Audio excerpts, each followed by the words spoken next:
And she's kind of going quiet, but she's trying to really pursue. Yeah.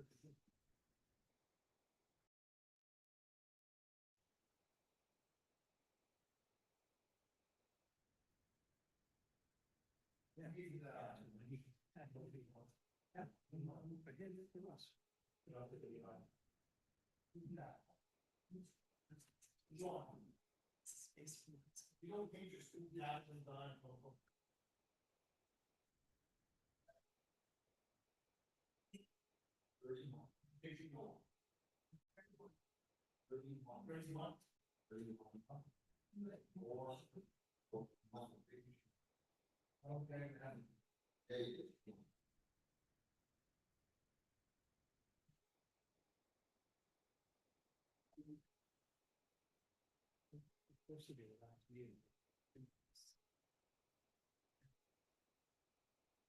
It used to be.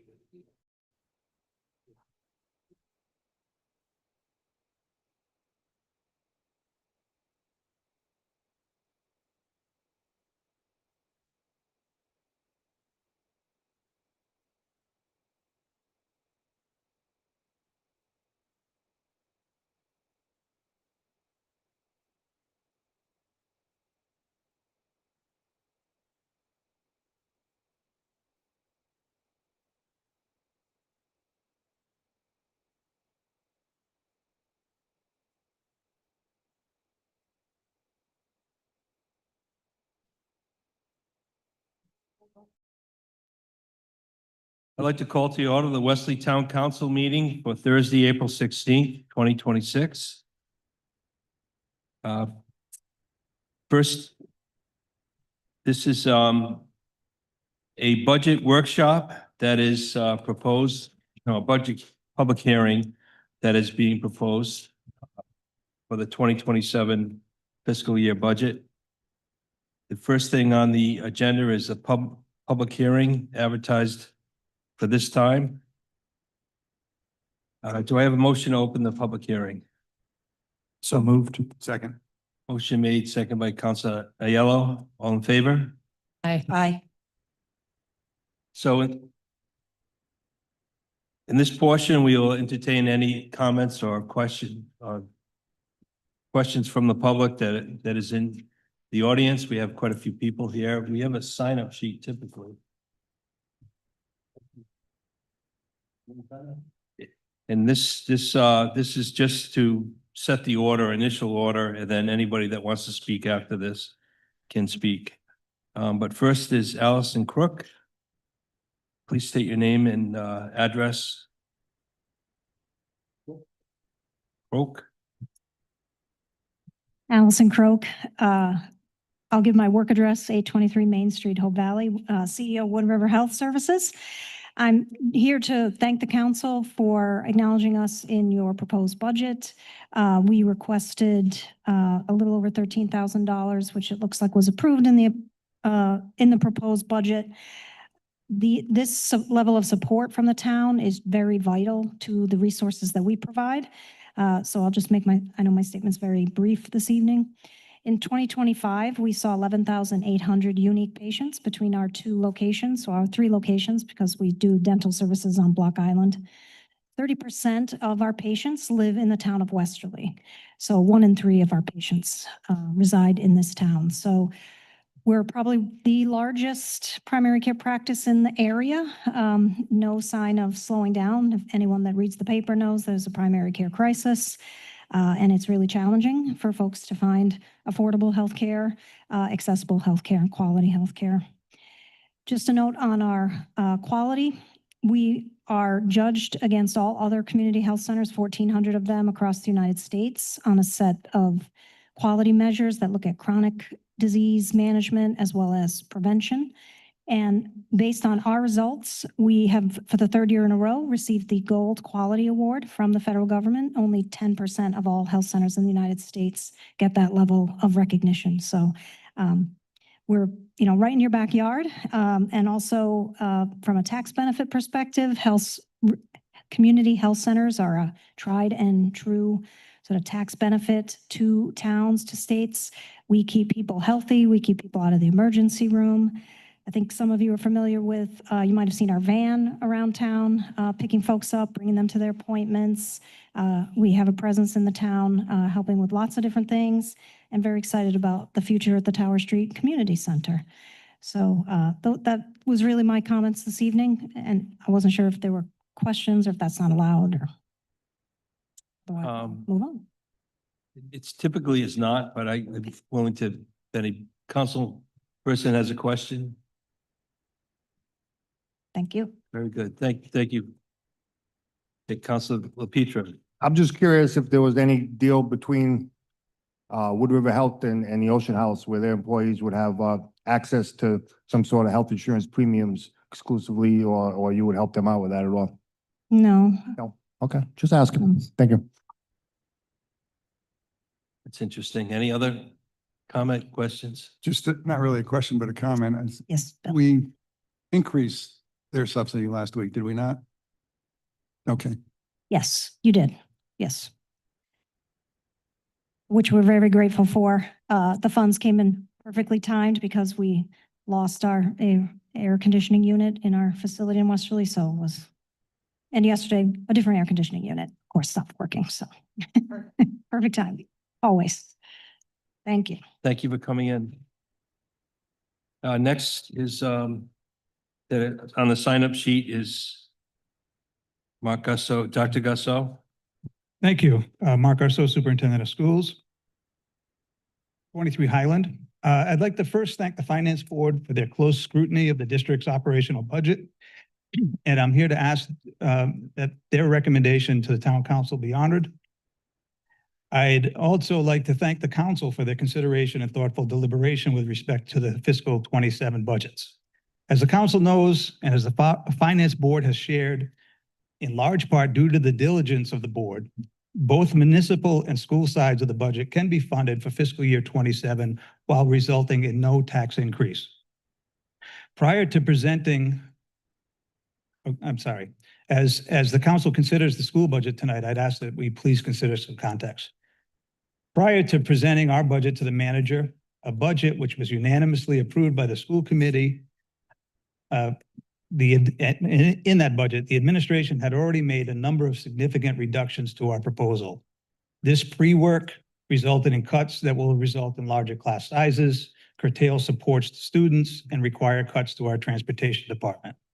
These include the elimination of building aides, bus monitors, kindergarten teaching staff, grade 2 teachers, grade 3 teachers, a human resources coordinator, special education staff, and more, resulting in a reduction in FTE of 16 positions. This is before the budget went to the manager.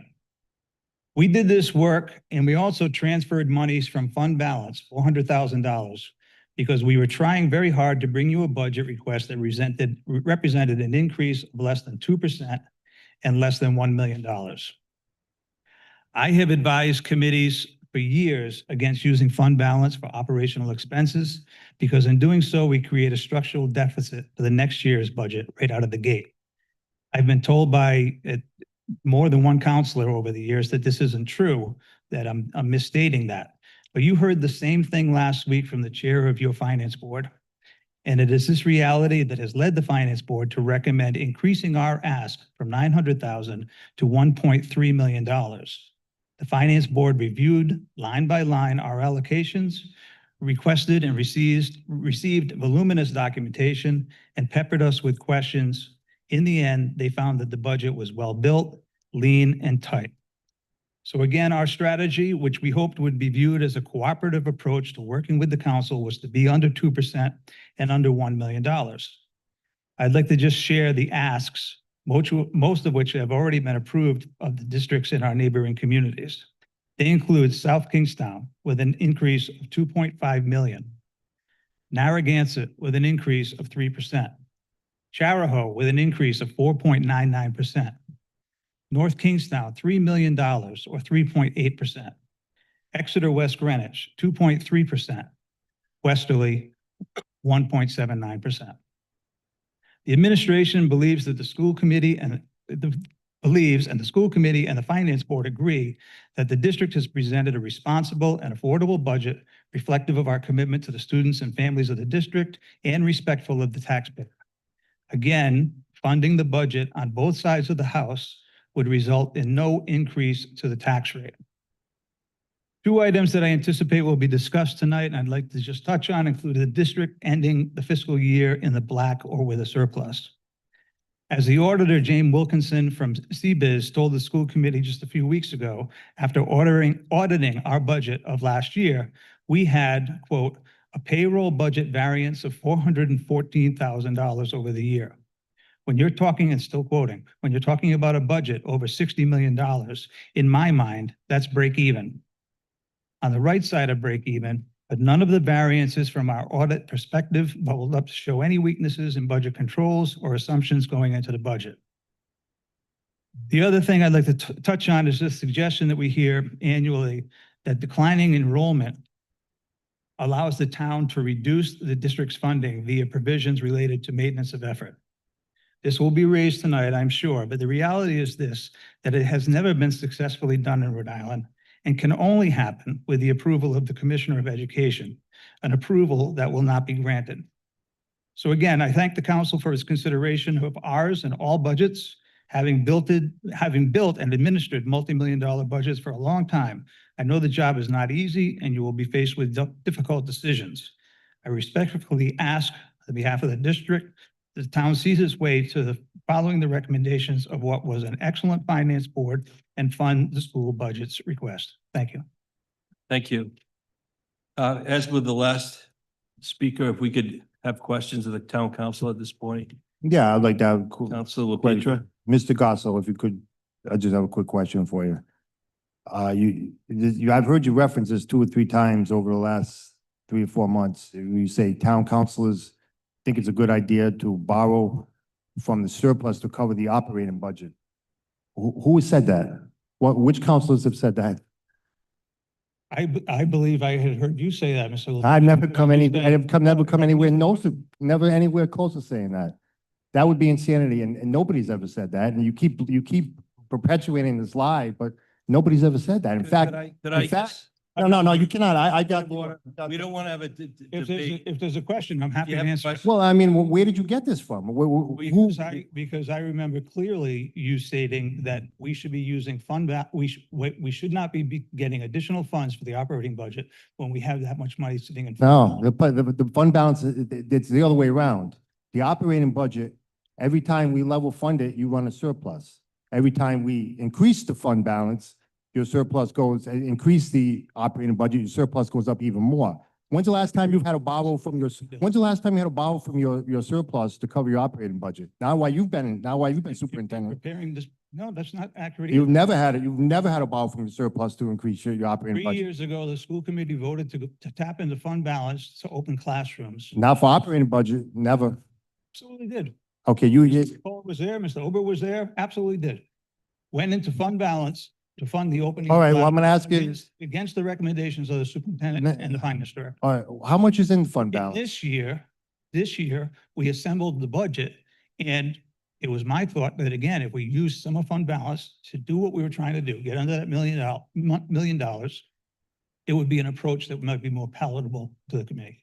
How much is in your fund balance right now? And you can pull that number right up. I can tell you it's not $30 million. No, but you also not the town of Wesley, you're the school department. Right. So as of June 30, 25, the total fund balance is $7,478,239. Does that include the capital, 2.7 million in capital that you've been rolling over from year to year as well? The town capital, no, that is on the town side. Okay. That 7.4 million, however, unassigned, I know you're gonna tell me the shell game, I understand. So 7.4 million plus the 2.7 million in capital that we have, what's that add up to? It's over 10 million, isn't it? the 7.4 million includes unassigned fund balance, non-spendable deposits. It also includes committed funds for maintenance, A&E services, buses, the school building project, $1,869,317, and committed encumbrances. As of today, April 16th, the total fund balance is $5,795,691. I thought you just said it was 7.4 million. As of June 30, 25. Okay, audited. all right. As of today, we're at approximately 5. So you're predicting another surplus for this year is what you're telling me? That is not included. That's- I have a $284,000 surplus projected in the February financials. I just want to give you an example. Out of the 7.4 million fund balance as of June 30, 1.8 million is committed for the school building project. As of the April 6th building subcommittee meeting, the global budget had a projected surplus at that point of only 468,000. Do you want, So we're using those committed funds. do you for also those have a projects. number for in-budget transfers for this year's budget? Do you have an idea how much you've transferred in budget? Roughly, a rough estimate would be fine. At the school committee level, under 20,000 at this point? So you're telling me, so last year's budget, you've only transferred out 120,000 in budget transfers? Because I've got numbers that say it's closer to 1 million This year's, in the 26, 27 budget. I'm sorry, 25, 26, ending fiscal year, ending June 30th, 2026. yes, I don't have that off the top of my head, but yes, there were many budget transfers. About $1 million, can send about $1 that million, number. okay. And that's not, you don't even include that when you talk about surplus, that's just other extra money that you find in addition to the surplus, in addition to the capital that we roll over, correct? I wouldn't call it found money. No. Okay, Say, thank well, you. if we have open positions Sure. and we pay substitutes for teachers, we're not paying medical insurance or pension. So we'll use those funds to purchase other. Or other things you budget, like 15 crossing guards that you've never filled, or well, all the fluff that you put in the budget every year that you borrow against and pay people, sure. Whatever they are, pulse monitors, sure. We did address, we're starting to address that too in this year's budget to It maintain, looked like you're addressing it, asking for more money. try to fill those positions because we need those positions. So we actually reduced our bus monitors and increased our bus aides All right. because those positions are easier to fill. So you're, Is your mic on? I don't know if it's on. It is. So we sit here before you and we're supposed to believe that even though we've lost kids, over 100 kids yet again for the 15th year in a row, that yet again, you need more money, even though yet again, you're coming off a surplus. None of it makes any sense at all. Thank you for your time. So again, I'll remind that your own auditor called our small surplus a break even. When we lose students, it only results in the reduction of a teacher if those students come from the same grade level, the same building. That's the only way you close out a classroom. I'm not worried We about have- teachers. I'm worried about reduction of administrators, coaches, all the fluff. Teachers, I want to keep. It's everything else I think you're getting out of control with. I want to just bring some order to this. Councilor Petrie, you had your chance or your time. So I just like to Thank you. just finish, if I could. Let's let the Chris. superintendent answer. The reason I wanted Dr. Gusso tonight is because of questions like this, because of vagaries that might. We can talk about Exactly. administrators as well. I have a school with 500 kids, and then suddenly I have the same school with 300 kids. I still need one principal by law. I still need a nurse. I still need custodial staff. I still need to transport those kids.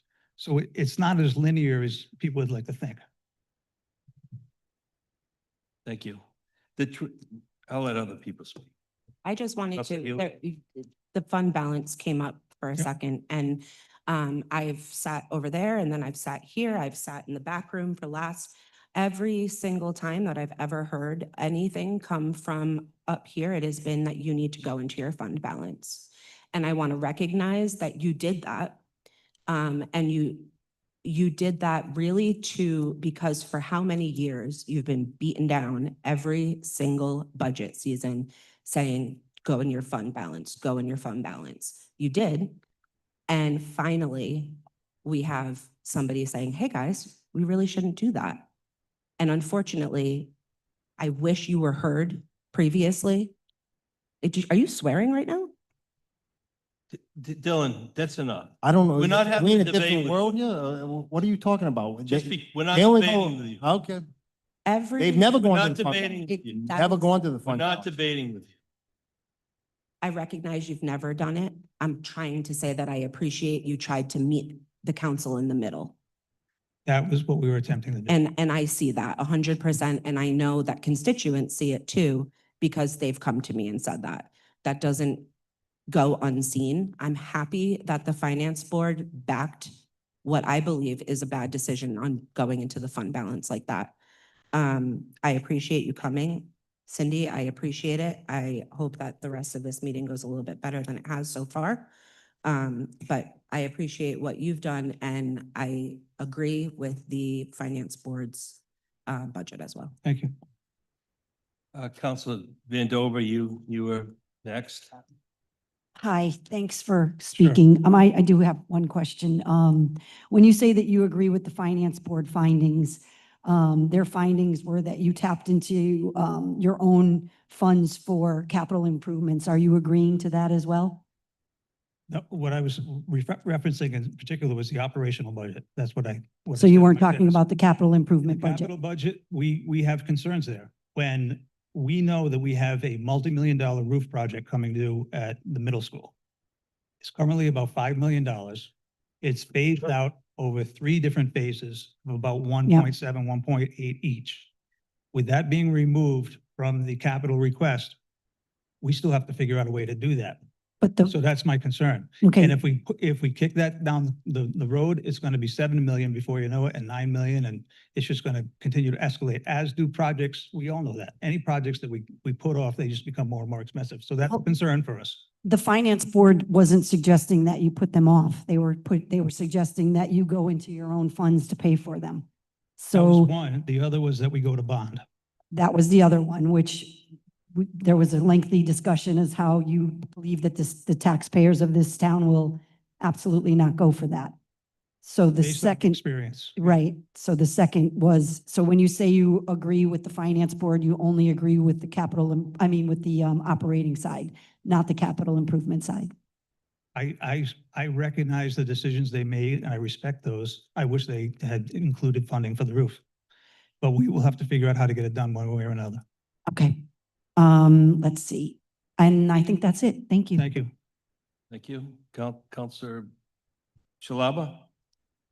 Thank you for coming. I just wanted to ask you if you could just explain quickly to everybody about the special needs children and the increase of the children that are coming into schools with special needs and what they need to get the education that they do.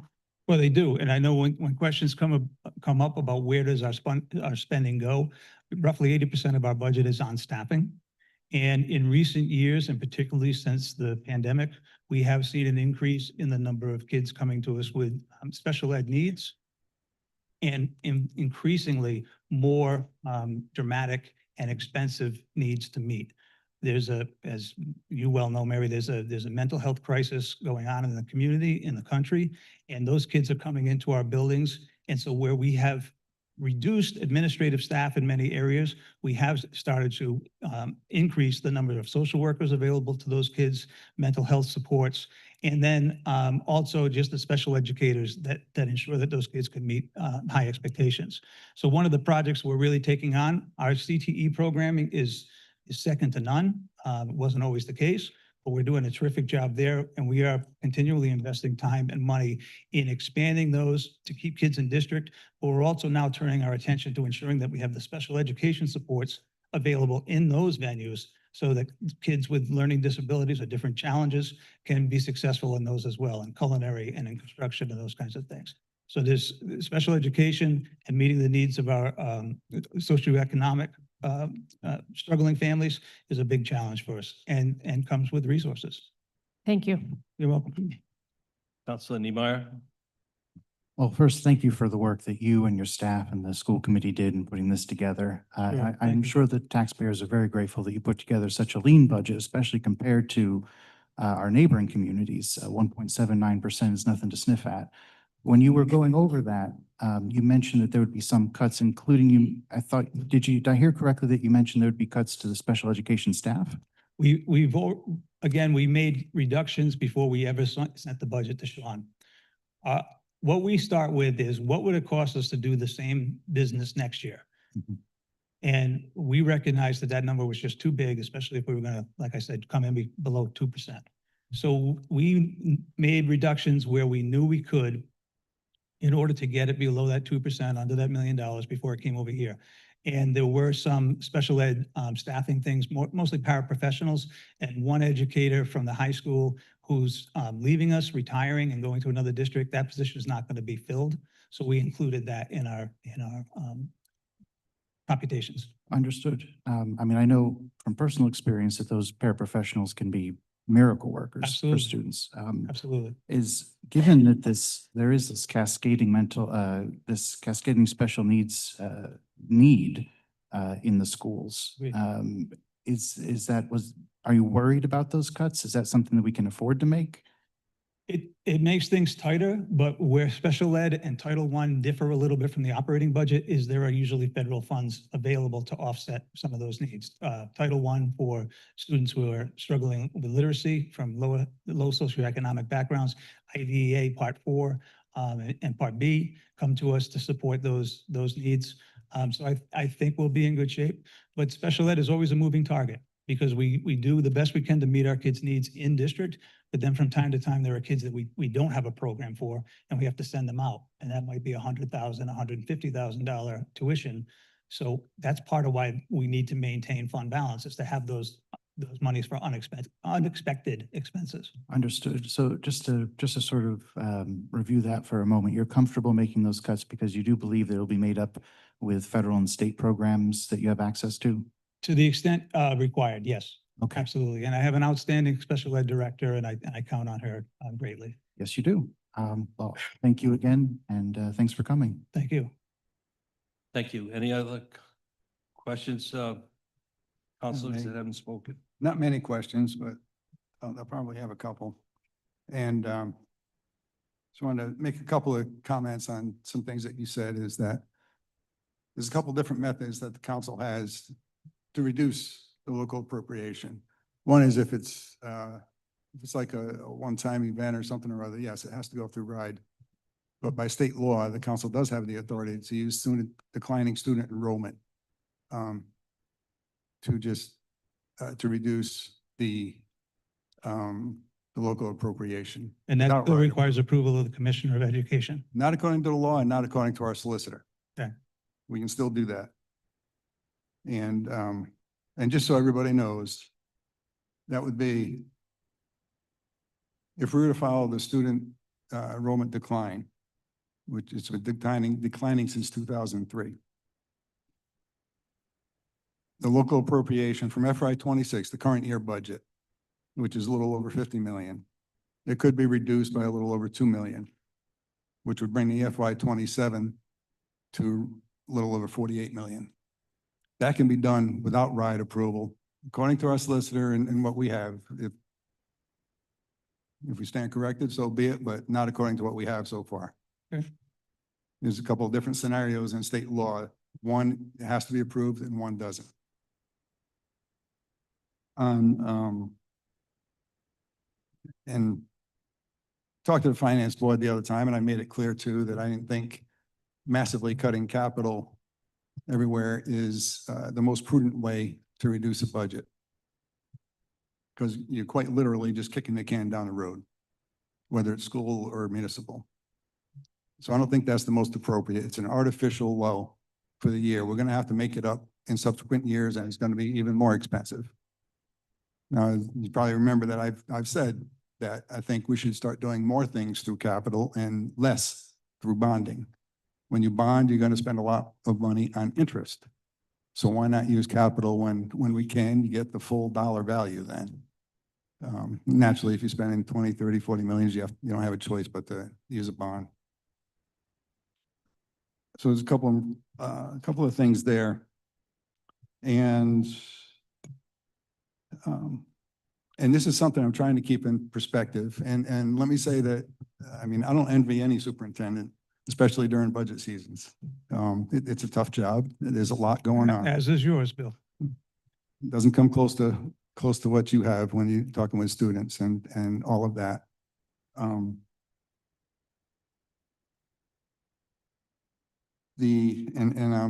told that student enrollment went down again this year.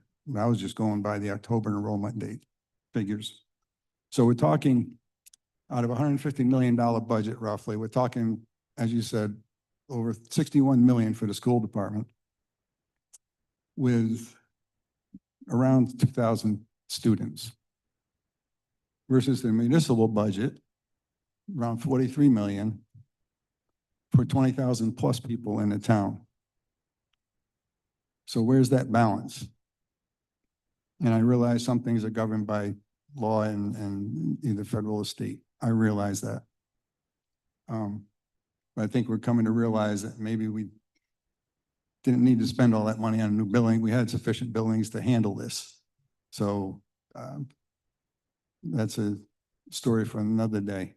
But, and this doesn't really have anything to do with that. But so I would say that hitting capital hard is probably not the best way. It gives an artificial low to the taxes because you're going to be making it up in following years. So, so how else do you do it? And appropriately, I mean, you just really have to look at things really hard. And it's not our job to tell anybody on the superintendent or the school committee where to put the money, where to put the funds, how to manage it.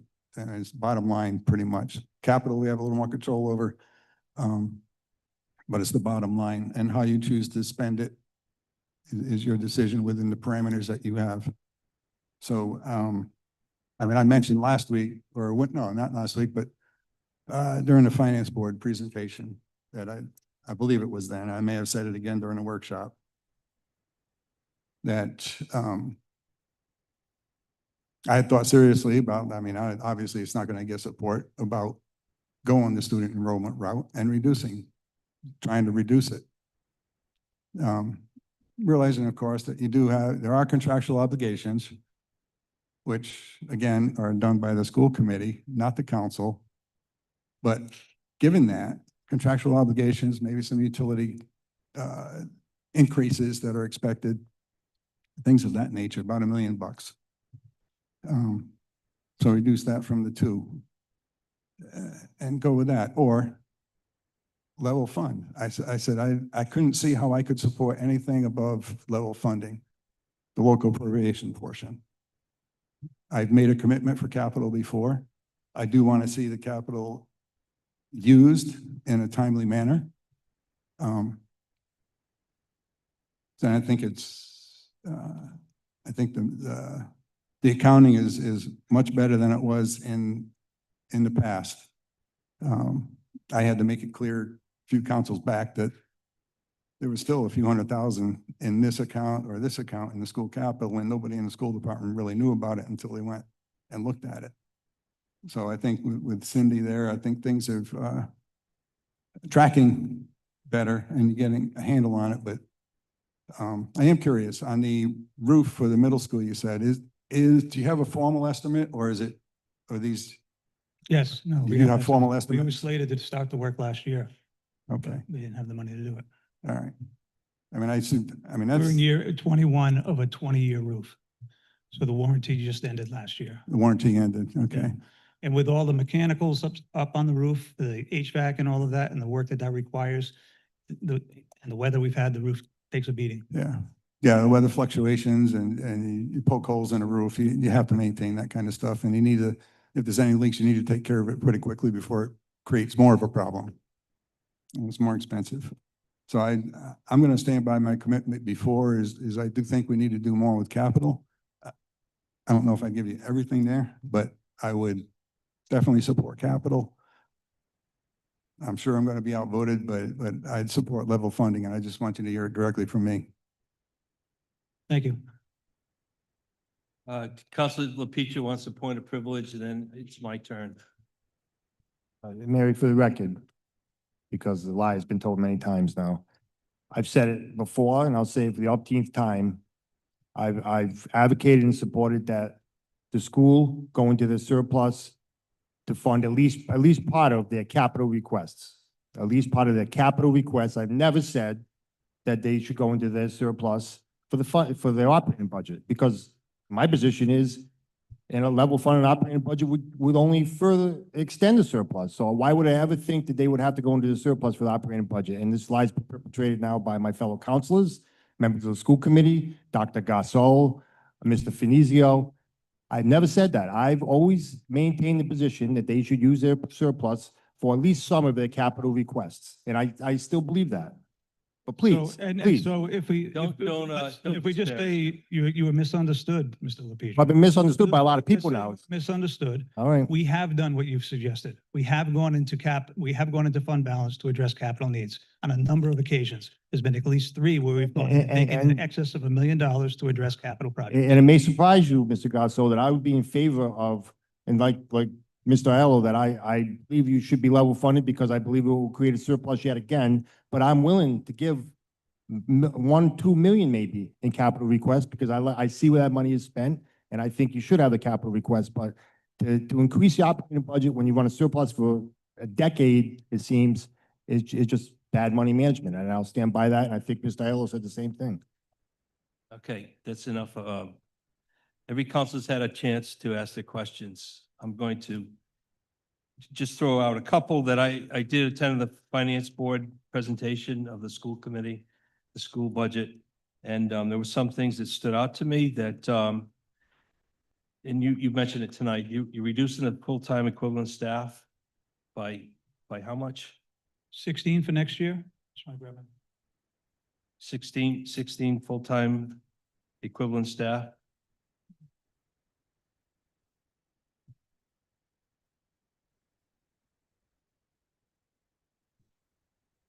I am wrong, I'm sorry. 12.29. And I just would add to that, Mr. Chair, that's for 2027. For this year, 2026, we reduced staffing by 5.3 positions. In 2025, we reduced by 8 positions. In 2024, by 8 positions. In 2023, by 3. In 2022, by 5. In 2021, by 26 positions. In 2020, by 16. In 2019, by 9.55. So we are, I'm sorry to cut you off. We are continually trying to right-size the district in the face of declining enrollment. Every district in the state, with save but two, are experiencing declining enrollment. And it's especially acute in the coastal communities here, where you folks talk about it all the time. There is no available housing, in large part driven by this boom in short-term rentals, and people cannot afford to move into the community. So as we lose kids, we try to right-size the district and we make the reductions we can. But again, if I've got 200 kids in the second grade, I'm gonna have, what, 8 classes of 25 each, right? So If by I lose reducing, 20% of those kids, I still need the same number of classrooms. certainly, and I was going to get to that, those questions, even by reducing the amount of full-time equivalents, your expenses are rising. Is that correct? Your insurance, Everybody's expenses are rising, yes. the fuel costs, the Fuel costs, energy electrical, costs. any of the work that we do in terms of capital. We do have collective bargaining agreements that we negotiate fairly and responsibly. And yeah, the cost of doing business increases regardless. Even though that you're reducing it, with that reduction, you would still need, you would still need to do your capital improvements within your operating budget. There is a requirement by RIDE to have. The requirement is that we spend at least 3% of our operating budget on facilities maintenance. That's in statute in Rhode Island. So we do that, and people with any kind of memory remember that the district was always beat up for not maintaining the buildings we had. That was the argument that led to us being unsuccessful in a couple of bonds previously. When I came in and we had some outstanding facilities directors, I said, let's take that argument away from them. We started taking money from operating and really working on the buildings, sprucing them up, doing paint, replacing windows, fixing roofs, all of those things. And we are in excess of that's the law came in after that. We're now in excess of that required 3% commitment. So we are maintaining our buildings well, but there are some times when you have a roof project that, again, is going to be, upwards of $5 million, that we just don't have that kind of cash on hand to do that. So the building project that the voters approved for $50 million, you've stuck to that as a ceiling. Nothing can go over that. We're still running a borrowing. contingency there of about $800,000. It's going to be close, but we're going to come in on time and at budget. And under budget is as of, this Yeah. month anyways. And, Just take a minute to see what happens in other communities in Warwick. yeah, and you look at Warwick that's going out to the the voters again. South for Kingstown, bond. they're getting killed. We're Because very fortunate to have an outstanding building subcommittee. And the 50 million, that you expect to have RIDE reimbursement from 35% to 52%. Correct, So that's going to be a savings to the taxpayers because of correct. your stewardship. And all this with increasing the programs, as Councilor Shalaba has said, the special needs, the additional programs offered. Could you tell me what those programs are? Well, our career and technical programs continue to grow. Our cosmetology is hugely enrolled, our culinary program, our construction program. And these are programs that are putting kids right into the workforce as soon as they leave us. But we've also added additional ones, including one that we're very excited about. It's an aviation program. In partnership, we're working to partner with Block Island. They have an airport, we have an airport, we have flight simulators, we have kids that are signing up to learn how to fly. These are high demand, high paying jobs that we're preparing kids for. We have also expanded our internship opportunities for kids out in the community. So we have staff members that are placing members of our community, both regular ed and special education, out in the workforce and with the supports that they need to be successful. So we're investing in, again, preparing kids for whatever comes after high school. And for some kids, that's college, and for others, it's going into the workforce or into the service. But we want our kids prepared for whatever comes next. So for all those reasons, for all the material that I've heard at the finance board, again, reducing the budget to 48 million, where this year's budget was 50 million, I think would decimate your programs. We would have to close some out. We would have to close programs out, absolutely. And we would have to go further into our teaching staff. So we are, currently we're seeing classes in K and 1 at around 20, 21, which is inching up there. We have more room under the contract to max those out. But you really don't want to see kindergarten classrooms of 24 kids and 1 adult. So just as Councilor Yellow put forward, I'd be very much in favor of what the Finance Board has recommended, to maintain the operating costs without creating a structural deficit, and to utilizing fund balance or some means to do the capital improvements. That's something that you have stated in the beginning. When we submit requests, we hope that they're going to be fulfilled, right? We hope that there will be money to fund the operating budget and the capital budget. Both are critical. Funding capital doesn't help me to keep teachers in classrooms. I appreciate you coming in and answering our questions My pleasure. directly. Thank you. And the council will deliberate on the budget. The next person to sign up was Ruth. Don't worry, I won't make you say it. Thank you. So I have the privilege of being the executive director of the Franco-Lean Center. And as many people know in our community, we're an agency that provide personalized guidance and assistance for individuals who are born with both an intellectual and a developmental disability. So we work with children from as young as 3 and people all the way through life. The funding that we get from the town helps us in 2 really significant ways. One is to provide funding for us to have a part-time nurse. The funding we get from the state to cover that position doesn't cover very much of the cost of having a nurse.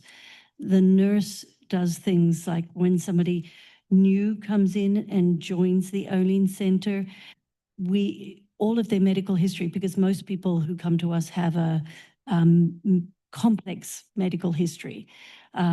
Their medical history is reviewed, their doctors are spoken with.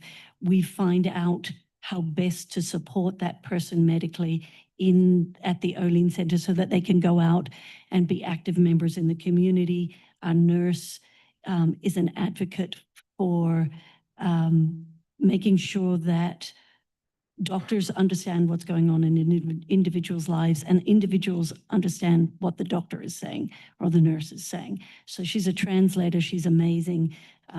We're incredibly fortunate to have the staff that we do have at the Olean Center. Very, very dedicated. Michael, you said miracle workers. It gives me goosebumps because I really do think people who work in this field are selfless and empowering and just an incredible group of people that I'm very, very fortunate to work with. We also get some funding from the town to help with our vocational program. We're incredibly lucky in this community to have a very supportive community.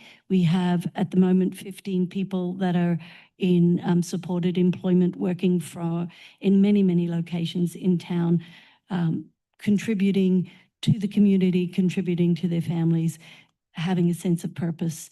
It's phenomenal when you see someone get their first job, what a difference it makes in their lives. So the employment specialists that you help to fund go out and do everything from helping somebody to start to understand what they want to do, to keep them employed and retained in employment. So thank you for supporting both of those things. It's very, very important for us. Some really wonderful things at the Olean Center this year. We are 60. So 60 years ago, there's a group of families came together and said, our children are not going to be institutionalized. We are going to make a difference, and they have. We're incredibly grateful for those 22 families that came together. We're incredibly grateful for all of the families that support us in the community. the corporations, the foundations. We just don't exist without that support. Or we do, but we don't do the work that we can't do the work that we do without that support. So big thanks to the community for being there for us and for the town council for being there for us. Another exciting thing for the Olean Center is that this year we were able to recruit a second clinician in our children's program, which means that we can support a lot more children.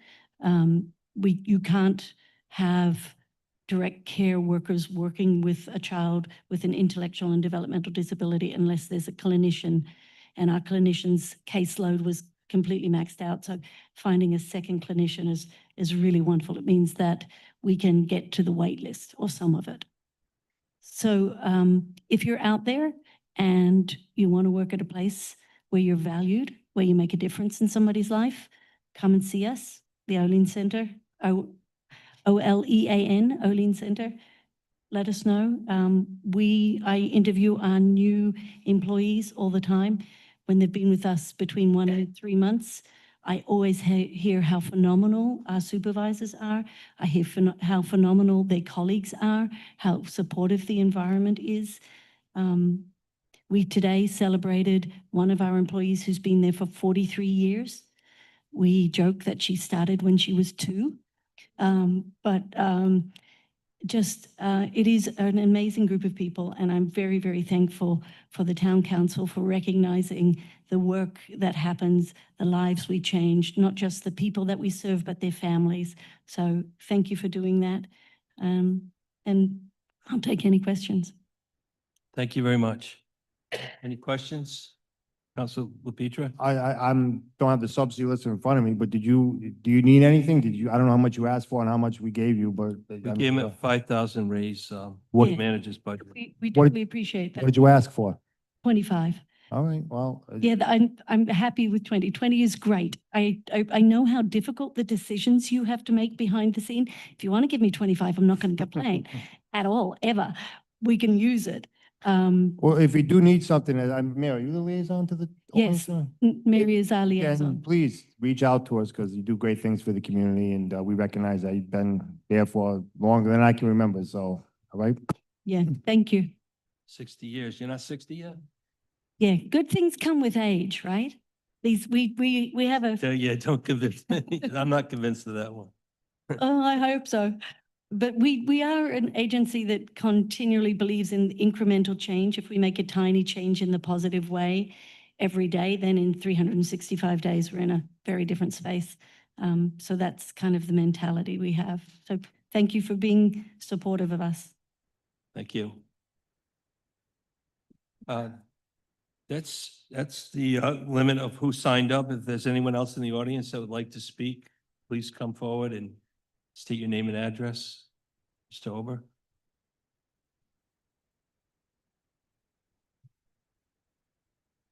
Hello, Michael Ober, School Committee, Sherwood Drive. Thank you for your time. A few things came up. I didn't plan on saying anything. I just came up to respond to a few things. To be honest, I can't remember a council where at least 1 or 2 people didn't imply or say outright that we should use our fund balance. It's nothing new. And we've had the discussion every year, whether I was in school committee, finance board, whatever. It happens. It's a point of view. There are problems with it that I think, and we just deal with it every year. We did, in I believe it was 23, we're level budgeted.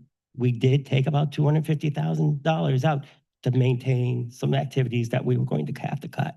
And that's what happens when you level fund us. We have to take care of the budget, and by that eliminate programs or eliminate personnel. And we try to do this in the easiest way, but not the easiest way, the less disruptive way as possible. And we look hard at what we need to do. But when we put a budget together, we're not trying to figure out how much we can get. We could easily have presented a 2.5%, 3%, 4% budget and justify it. That would have given the finance board and you a headache. But long ago, the school committee decided that they were going to make the hard choices first, but only put the budget forward that they thought they needed to not only make do, but to get ahead. And that's what we want, to get ahead. provide better services. Yes, student population has gone down. It's gone down most places, but just like with the TEP, you know, where I live, there are a lot of people who had children no longer have children. So the street population has gone down, but we still expect police, we still expect the snow be plowed just as much as if more people lived there. And that's a problem we face. We can lose students, but we still need to provide the same services. And some student populations over the years might demand more. They demand more help, they demand more services. And also, if we don't provide that, then they go out of district. And to give you an example, the first time I was on the school committee, we had a program that was done by a private organization. We brought that program back into the school system and we saved $250,000. The budget increased, but the overall savings was $250,000 that we didn't have to spend with somebody else. Councilor Aiello, I disagree with you on bonding, mainly for this purpose. The state normally reimburses us. So any interest and then a little bit more gets paid. Also, it allows us to take advantage of the current prices. So if we had passed the school bond in 16 for $36 million or in 19 for $74 million, not only would we have gotten reimbursement from the state that would have covered at least the interest, if not more, we would have been able to do things that we still have to do now. And so we've lost millions of dollars because those bonds failed. Also, the State Street School, we knew no matter what plan we went with, that school was either going to be abandoned or a new school was going to put it in its place. The hundreds of thousands of dollars we've spent over the last 10 years keeping that building usable was wasted money because we knew what was going to happen. We didn't save anything by doing it, but we had to maintain that building so we could use it. Now we're going to be closing it and we're going to have a new building. We're going to be spending, we still end up spending $50 million plus whatever we had to get other things done. And we still have many of the same issues that we had before. So, you know, I understand a lot of people think we should pay out of pocket as we go. And there is some benefit to that, but we do lose in the long term. We lose in state reimbursement and also inflation. Now, I believe for this year, inflation is running about 3%. We're asking for 1.79%. And we're not asking it for yourself, so I'm not going to see any of that money. We're asking it to maintain what we are doing, to continue building what we're building, and also to make us a better school system. Thank you. Questions of Mr. Ober? Thank you very much. I just have a quick question, and I don't know if you can actually tell me. I don't know if this is an executive session. For us, when we do the collective bargainings, we end up coming out here and we say it was approved unanimously or whatever. Are you able to, or I know we don't have a solicitor here, you guys don't have your solicitor here, I'm not trying to cross lines, but do you know if the WTA CBA was approved unanimously? I'm sorry, say the last part again? The contract, the union contract. It was unanimous? Yes. Okay, that's all. Thank you. Yeah, I mean, the history of the school committee in dealing with the unions, whether it's the school unions or the transportation or whatever, is, you know, you start off unified because that's how you get the best contract. If you're at odds with each other, you're not going to agree on anything, and the other side can sense that. So I can't think of a contract that was ever not unanimous because we all start off on the same page. I mean, sometimes we have different priorities, but in the end, it's always Was it unanimous. about the same as the town, the 2.5%-ish around there? Okay. I just wanted to see where we were at. I appreciate it. Thank you, Michael. Yeah, I think the tradition is we try to make sure that we don't set the standard that's higher. And also if you set one that we try to match it, if not get a little bit better. It just makes for, you know, better relations between the town council and us if we don't try to undercut you by increasing ours more. Councilor LaPetra? Mr. Ober, I'm gonna give you the chance, if it's up to me. I'd love to see the town of Wesley be presented with a bond for it, and we'll go for 3.15 million. What do you want here? $3,153,000. And we can explain to the town of Wesley that we want to go to bond at whatever 4% while you're sitting on the money already. I'd love to see how that bond goes over. So you'll have my vote. I'll bring it up tonight.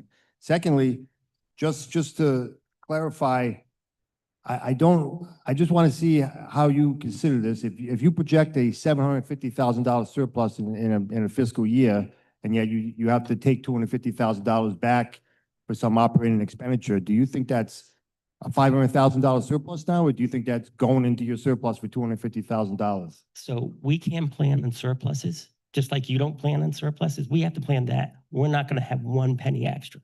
So when we took it out, yeah, there was a chance we were going to end up with a surplus. Just like if you take money out, you're probably going to end up with a surplus too. But we can't depend on it. So what they did in the past a lot of times is not, what they would do is they would, instead of increasing taxes, they take money out of whatever funds they had. What happened about 10, 12 years ago, the auditors came in and said that, after the collapse, the 2008 collapse, they said that was no longer good business practices. You're creating a possible deficit for us. I mean, we knew that, the property taxes we were going to collect probably a little bit more than we expected, but we couldn't take that in consideration anymore. So I think that also created a problem, because that way you can't plan on those funds. But budget-wise, if something happens, then you have to make up the difference. And to answer your bond question, I would be happy to go forward with the bond to the voters. But my experience, even when we had a deficit, it was difficult to convince people that we needed the money. So it doesn't matter how much we have. They're always looking at it as we've already given you enough, regardless of what it is. These capital expenses don't go away. These expenses for the kids don't go away. They just accumulate. If we cut back on a program, we're not saving money. Those kids aren't getting the services they need, and will be harder to take care of them in the future. One of the things I did when I was on the school committee years ago was that we looked at special education, and we said, we found out that for every dollar we spent in elementary school to take care of a problem, saved us $6 in the middle school and high school, because that's how much we'd have to spend to remediate that problem. But it was hard to convince people that money was worthwhile doing, because all they could see was the cost, not the benefits. And so it's always hard. I mean, roads are relatively easy, but even those have trouble passing if the amount's too much. The 2019 bond failed primarily because it was too much for people to take. But in reality, it met all our needs. It would have done a lot of things that we're still talking about years later. And we would have gotten state reimbursement and ended up paying less. And as we know, the inflation just went crazy in the last few years. We'd be pretty much set. We wouldn't have to worry about those And things. I may agree with you on that, but we didn't have $75 million or whatever. We do have $3 million. We do have 3 million that we don't need to borrow. We don't need to go Let's- interest and pay interest on. It's not that we have or don't have. We're looking at it in the motion. We're going to pay. Sooner or later, we're going to pay. There's no way around it. If we don't, a roof is going to collapse. If we don't, then a student isn't going to get the services they need. And then we're going to have to pay more in the future. And it's a hard concept for, future is the future. People who say they're not going to pay attention to that. I mean, I think as a financial person, people don't save as they should for their retirement, because they're never going to be old and retire until they're about to be old and retire. So, that's how we think. That's how we all think, and we have to fight that. Mr. Ober? Yes. I'm willing to concede that the town should give you some capital this year. I believe it will be I think it would be smart for the town and for the school committee if you're willing to concede that level funding will still create a surplus. If you want to do that for the school budget, for the town budget, we'll do it for the school budget. Deal. A deal. That's fine if you want to do it for both, but I think that. but I again, would love to do that. I think we got a deal. How about, are we but ready to level vote? if you want to level fund everything, that's fine. Sir, But that's would- not up to us. I know it's up to all of us, but that's a great idea. I love it. Yes, but I think the problems would still be there. I mean, if you level funded the towns, that means roads aren't done. That means, yeah, it does. No, you had the right idea. Don't go, you were good. There is a cost to not doing things. And there's We're gonna do things. I would say it'd be nice if the utility company did the same thing. It'd be nice if everybody did that. I mean, look at the gas prices. We're paying $1 more for gas that we had 3 months ago. Gas didn't change. They're just charging us more for it. So, if this was a perfect world and everyone did that, we'd be in good shape, but they're not. So as the Board of Finance chairperson said, in his experience, and he had been talking since the 90s, the town has never level funded itself. And I think that's a good thing because we were allowed to do services that we needed to get done. We paid the people we needed to pay. We didn't have to worry about, are we going to have enough money for police? Right now you're still considering having the senior center put into the town budget. I've always supported that idea because it gives them security. Every budget year, since I can remember, there's always this concern, what will the senior center do if they don't have enough money? Let's move on. Council Van Dover, you wanted to speak? Yeah, well, this current finance board, with what all came out of their proposal, we would actually have decreased our mill rate from 7.11 to 7.03. So they may not have level funded, but they decreased with what their suggestions were across the board for the entire town. Now, with that being said, in the March 23rd meeting with your combined with the finance board, there was an unassigned surplus of 3.793163. This is one of the reasons why they didn't want to cover your capital costs, because you have the money. So hold on, you can answer, you can debate me after. The town revenues are doing well. We did a new revision of the assessments for the properties. Everything's gone up. We've brought in 11 billion from what I was told in revenues, 1 million in investments only. So we are doing well. However, we still have an $85 million sewer plant that we have to address. Thanks to the state and their mandates, we have no choice. We have got to do this. So we may not be able to cut your funding, but you can. And I challenge you to cut your funding. I challenge you to accept what the finance board findings were as far as capital improvements go. You have $3.7 million sitting in a surplus. And I'm not going to agree, no matter what you say, that I think that this money should be used. Everybody else in this town has to buckle down. The sewer bills are going up for everybody. That means the families whose kids are in school, theirs going up. People are going to be leaving. They're not going to be able to afford it. We all have to buckle down, and not just the town, but the school as well. And if you say it's not going to affect the school children, you're wrong, because their families live in this town. Whether they have septic or sewer, everybody's going to be getting hit with an additional tax payment. And that's my problem. I can't go to the taxpayer and say, hey, I need to give the school an increase, but you're also going to be paying for an $85 million sewer plant. Suck it up, Buttercup. I just can't do that. I can't do that. So for me, I really like what the finance board did. And I get everything you guys are saying. I understand. But when you look at it on paper, it's a little disturbing. And the other thing that I did want to draw to attention was, what I don't understand is why in the budget for the school, the 35% you get back from RIDE is not taken into account for. Why is that?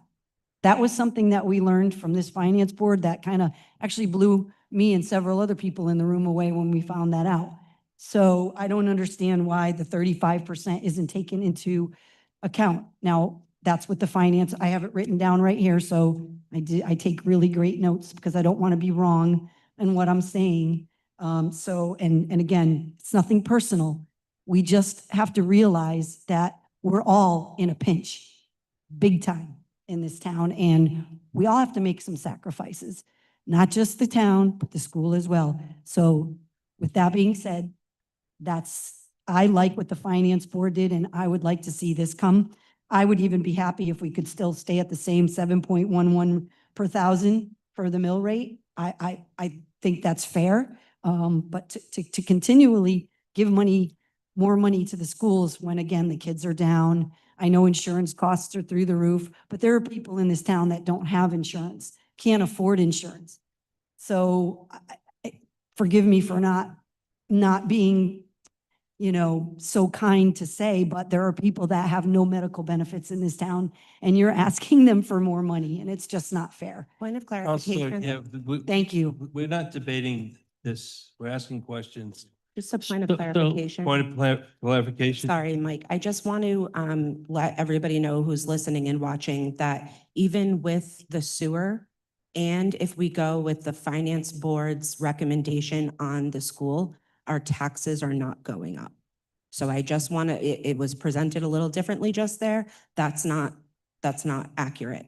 No, that's not what Yeah. I said at all. We're done debating. But that's not what I said at all. that's- Time out. You already She- debated, you already She's- just a little. But she's debating what I'm saying and that's not what I'm saying. Councilor Vandover, you No. had quite a bit of time to summarize the budget. But without don't any questions. misspeak for what I said. I didn't No. say that. I didn't say that. You said you were in favor of the finance board, and that's what I like to hear. Councilor Shalaba, Thank you, Mr. Ober, for speaking. I just want to clarify and maybe just remind everybody, the ride reimbursement is not always something that you're going to get. Is that correct? So right of reimbursement isn't a guarantee. We will probably get that reimbursement. And I can't think of any situation where, especially like a school building bond or a road bond, that we didn't. So that's why we can't count on it, because we're not sure we're going to get it. We're pretty sure, but it's just like anything else. You can't project how much taxes you're going to be getting in 10 years. You can give an estimate, but you can't build budgets on that. And I think that's what you're saying. We're probably going to get it. I've never seen a budget, a bond that hasn't gotten it, but it's also up to the state. What the state gives can take away, and they've done that in the past when they were, again, after the financial collapse. But in terms of, we can do a lot of things. Right now, you're facing an $85 million sewer issue, but middle school building project, it's done. This is the year it gets done. But I mean, We're paying that bond off. We're going to be paying off the high school bond. That's about $50 million right there. Not the high school, but both bonds. Then we're going to be paying off the police station.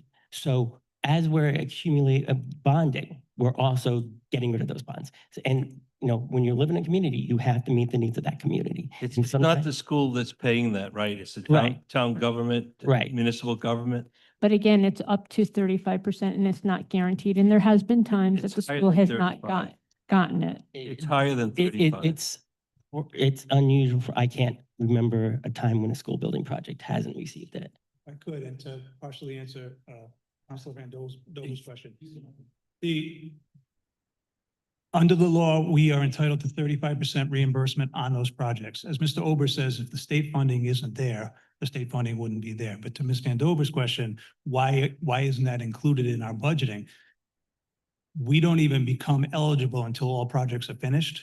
And then we have to submit all paperwork to the state. And by the time reimbursements come, it's sometimes 2-3 years down the road. So we can't really build it into a budget for next fiscal year.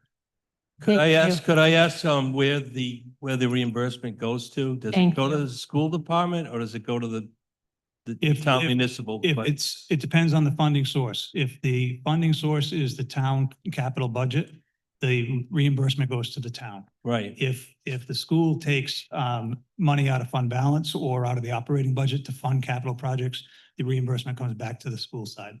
The school building project, $50 million project, 35 to 50% potential reimbursement. That reimbursement would go to the town debt Correct. service. Yeah. Yep. Did you already have a turn? I wanted to ask, anyone else have a turn? I just want to follow up on this. Mr. Ober. I want to talk to Mr. Gasso, not Mr. Ober. I have a question. I'll follow up on this, the ride reimbursement. Did you want to speak? Okay. Thanks. I don't have many comments. I want to get on to our budget workshop and if there's anybody else from the public who wants to speak. I don't know if everybody on the school committee would agree with some of your comments, but speaking for them, but setting that aside, it's not just bonding that gets that's eligible for at least the 35% reimbursement. Capital is also eligible for 35 reimbursement. It is. Well aware of it. Yep. I even gave the state law to the building committee a few years back on, so I couldn't quite understand everything you were saying between my hearing and the audio. It's not the greatest. So I just wanted to make that clear for folks that capital, I believe the stipulation is it needs to be on the 5-year projection list. Or if it's a special project that's approved by RIDE or something, then you're eligible. And if I'm not mistaken on the timeline, if it's used within 3 years, it comes back to the town for capital. Yes, okay. After that, then whatever it's used for. So and as far as deciding whether or not to go to bond for something or using capital, I would rely heavily on the finance professionals in the town, the school, and our bond counsel and the manager's office to give us a good comparison. We've done it before for road bonds. We're talking a much higher dollar amount, just like if you're building a new building, it's a much higher dollar amount, so it makes sense to use a bond. But for things that are like $3 million, $5 million or something, you may be able to build it up to that point. But again, you also have to take into account, inflation and things like that. But this is my point that I was trying to make a few years back, is that if you build up the capital, I don't want it to stay in there forever. It needs to get used in a timely fashion. But you get the capital, you fund the capital, then you get every penny of the dollar. If you go to bond, anywhere from probably a quarter to a third of it's going to go to interest.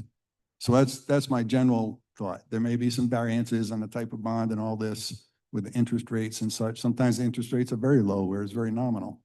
But that's where I rely on the financial professionals to give us that comparison. So my comments were general in nature, and you just have to take it case by case to see which is the best avenue. That's really all I have to say. Just move on. Thank you. Thank you. Thank you.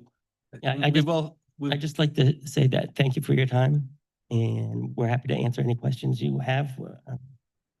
And we know that this is not the easiest process to go through, but thank you. Thank you for speaking. Moving on to anyone else in the audience that would like to speak at this time. Yes, please come forward. Angela.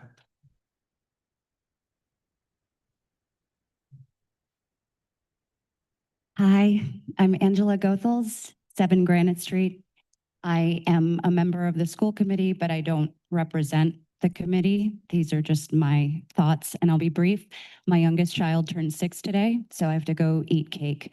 I wanted to acknowledge my colleagues who are here today, and also to thank Dr. Garceau and Cindy for always speaking eloquently, truthfully, and frankly, unwaveringly.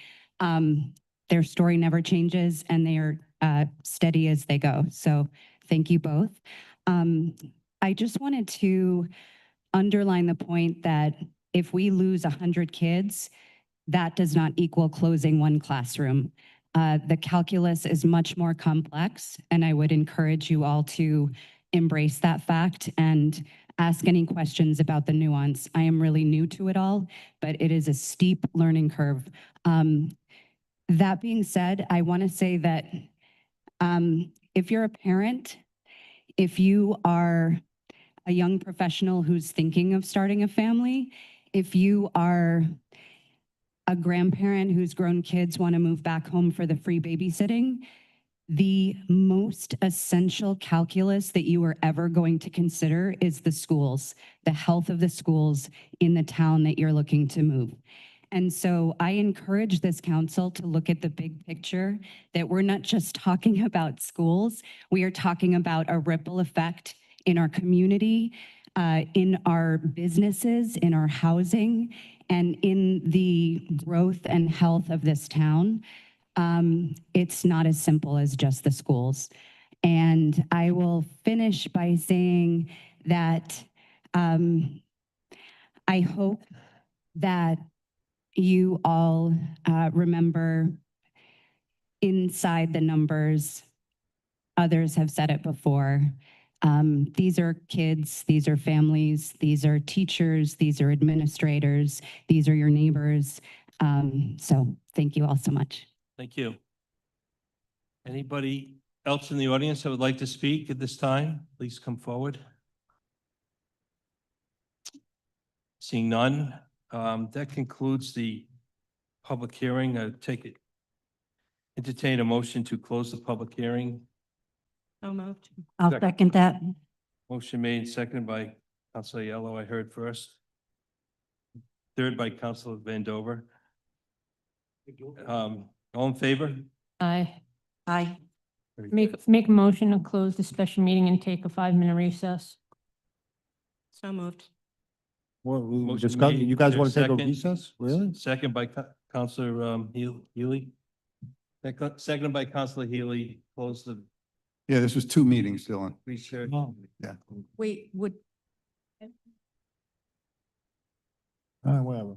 right, but you still have citizens' comments, even though it's, you are under a public hearing, but then you have citizens' comments, even though it's, Are we?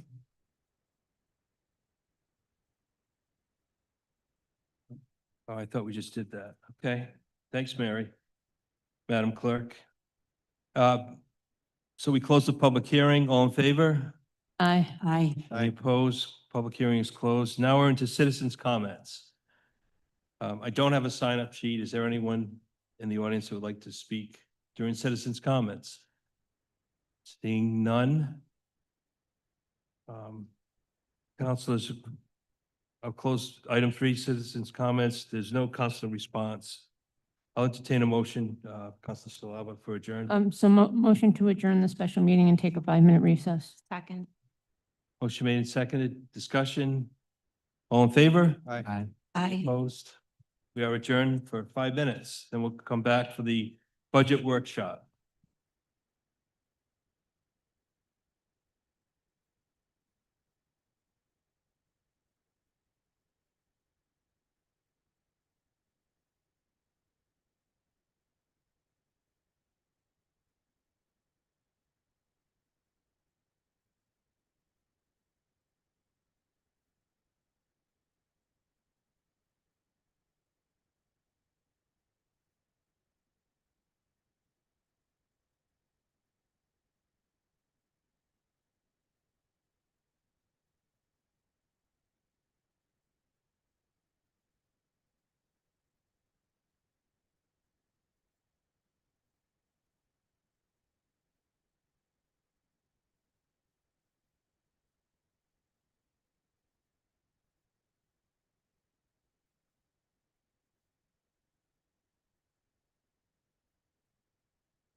No, just remember, if I actually, Bill, if I actually had to say, I would say, yeah. If I actually had to say, I would not support. I would have said, I know you didn't.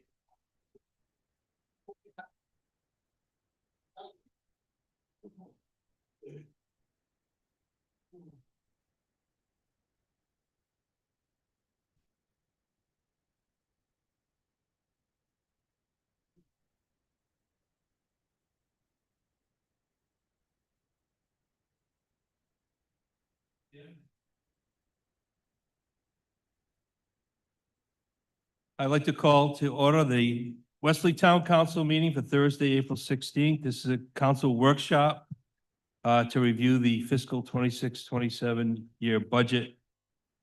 This is a continuation of a workshop that was concluded last Thursday. So we've been following the manager in his lead on going through the budget. We heard a presentation tonight, well, an explanation, I should say, from the school superintendent. And there's been discussion back and forth. I think we should start with the school appropriation for operating, and with that, the capital improvements for school. And I'll entertain a motion to adopt what the finance Sure. board has recommended. So moved regarding both items. Second? And then what the finance board recommended? How do we jump to the finance board recommendation already? Well, the finance board recommended operating, just so the public knows, the finance board recommended operating. How about the at what town was- manager's budget? What was requested Alright. at, it's line number 502953. Which book are we in? I'm sorry. I The thought we were large, gonna. the large book, we've been following the manager's book. Page 8, But if you're looking to adopt the finance recommended side, go to the, I apologize for interrupting Chris, but page 8 is 502953, go to the, big book, and they added 400,000 to that. that's correct. So if you look in the small book, it's the 400,000 is added in the line item. All right, could I? That's correct. I got some questions of Sarah. I'd like to throw, and my own idea out there.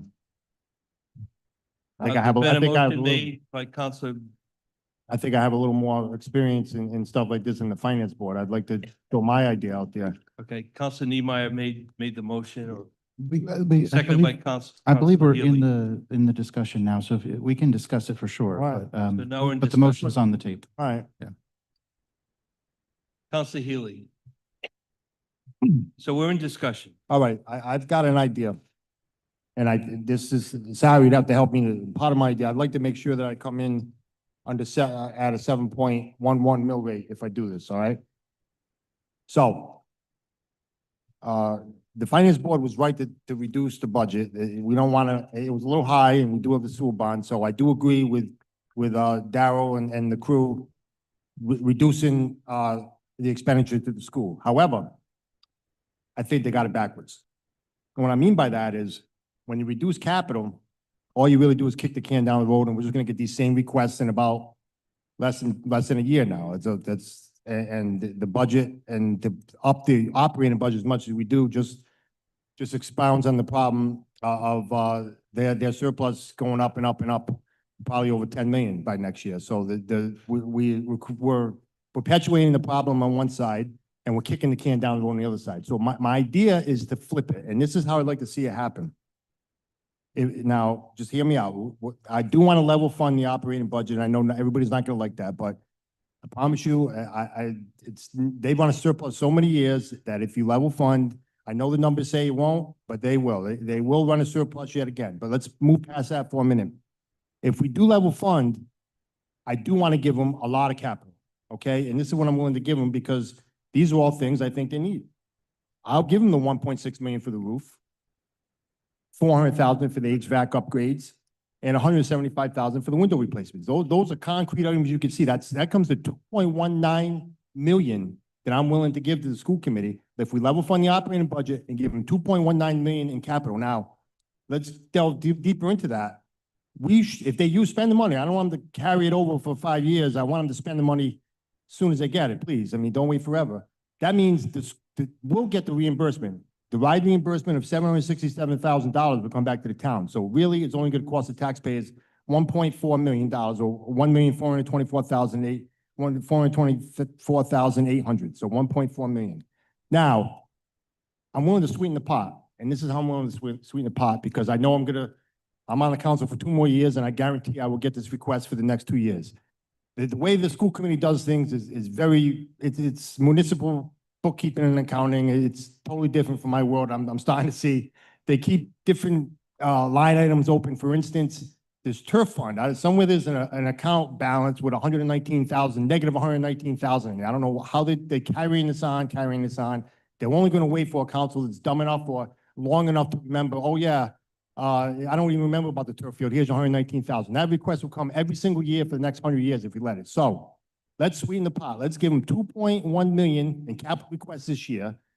The town gets the ride reimbursement of $767,000. We kick in the 119 grand. You can have the payoff in the turf field, make that a negative $119,000 balance in whatever manager's account you have, a superintendent's account you have, bring that to zero and level fund the budget, level fund the operating side, just the operating side. And then if that works, if we can still keep the mill rate at 7.11 salary, if that's possible, because really we're only going to be out about 1.5 million here. The whole school budget will cost us 1.5 million. So I'd like to know where we come in if we do that. And then you guys can do whatever you want after that. I mean, if you want to raise revenue a little bit and try to fund some Bradford, I'll go home after this if we agree to this. So you can do whatever you want after that. All I'm asking is that the mill rate stays at 7.11 or as close as possible, and we level fund the operating budget. And I'm willing to give them $2 million, or actually more like $2.3 million on the capital side, because capital is going to come back at us. It's going to come back next year, the year after that, the year after that. It's kicking the can down the road. That's the way we should do it. It's the smartest thing to do. I hope you guys can see that. That's it. Discussion on the motion and the alternative motion. Chris, can I just clarify, just so everyone's on the same page? So it's page 17 in the small book, depending what book you're on, and it's page 8, as Chris mentioned, in the big book. So you'll notice the difference between the big book and the small book is $400,000, which was added on by the finance. So just for the numbers are the same in both of those, is $400,000 difference. Is our school appropriations going down? They haven't released those amounts at From the this point? state side, there's projected school appropriations, which are projected at 8.589 million. 8.5 million, say. But they've dropped, is that correct? Yeah, 2026, we're receiving 8.585. Mhm. And this year we're projected 8.589. So it's $4,000 more this year than last year. That's projection. We don't get the true number until the state The adopts their state budget. does their budget, right? Yeah, so. So, and from what I understand, listening to that, those appropriations are going to be scheduled out differently for different municipalities. For example, we have a very high grand list. We are seen as an affluent town. So our appropriation, in theory, would be going down versus other towns. Yeah, there is five districts in the state that have a negative impact on this Blue Ribbon Commission that is doing their recalculation of how to appropriate funding. I've been involved in many meetings with it. I don't necessarily agree with it, but we're one of the 5 communities in the state going down. But these are the projections they're giving us. Okay. So that is almost even. It's only Right. $4,000 off. So in hopes that it's going to be the same that it was last year. Okay. But it's definitely not, it's not projected to go up. And then my other question, being that this is only my second time up here, how many times have capital anything been funded with our surplus for the town? We bought many things with our surplus, properties and so forth. So that 2.2 million of roundup from Dylan is, No, it's not from my surplus. this is from the budget. I understand. All I'm right. asking if we can get it out of our surplus versus our budget. I'm just trying to see what historically has happened. Why would we do that when they've got 10 million in their own surplus? And that's not what I'm proposing. He's asking, Okay, I got it. I believe, I'm just throwing out a hypothetical situation. That's all I'm doing. I'm not asking for a yes or no or saying anybody said this. I'm saying that if we're looking at capital improvements, which I personally think are very important, they're all safety that the schools are dealing with. I know you left out cameras, Dylan, but cameras are safety. They need the cameras as well. What that would look like if the town funded it out of their surplus. You could certainly do that. I don't know that I would recommend that, but you can certainly do that. I just think if you get in the practice of doing that, that's going to I be the agree. expectation. And now you're using your savings account every year to fund your capital side. I don't, we're not in a situation, you're at a situation, you're looking at the finance recommendation now is a negative tax Yes. increase. So you have funding available even if you're trying to keep the tax base even, meaning no tax increase. So you're certainly not in a position where you're looking for fund, I mean, there's funding available if you want to. And Certainly. interest was talked a lot about with the bond. Do you happen to have like a ballpark of what interest we would be looking at if a bond was approved? The right now is between 3% and 4%. It's a discounted rate you get from the And we bank. would be at a 5-year bond typically? No, 20-year bond. 20-year. 20 years, Okay. you have to pay. I mean, you can do different, but they're typically 20. The sewer one, 20 years. The school bond, 20 years. Okay, perfect. Thank you, Sean. These, I just want to quickly add, and I agree that kicking the can down the road is not an option for the school capital improvements. They're all warranted improvements.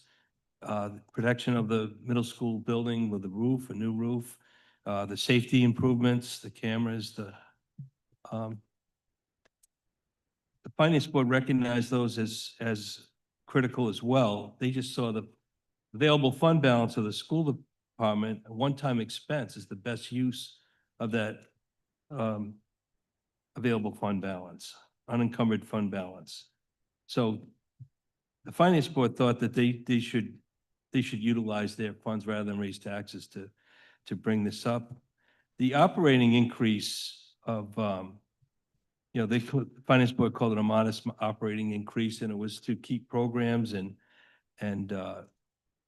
pay for the increased expenses of healthcare and fuel costs, all while lowering the full-time equivalent. That's also to do capital improvements. They have to have, the school committee has to allocate 3% of their budget to capital improvements. So this operating cost should also include requirements for, maintenance, maybe not to this $3 million level, but they should be utilizing their fund balance, their operating costs combined to get 3% minimum of capital improvements. So we're not suggesting that they don't do this capital. We're suggesting they have to do it. But how do they pay for it? They've got a one-time fund balance, use it. Chris, could I respond to just something Councilor Haley said? Just want to have a one-year history lesson here about the school appropriation from the state.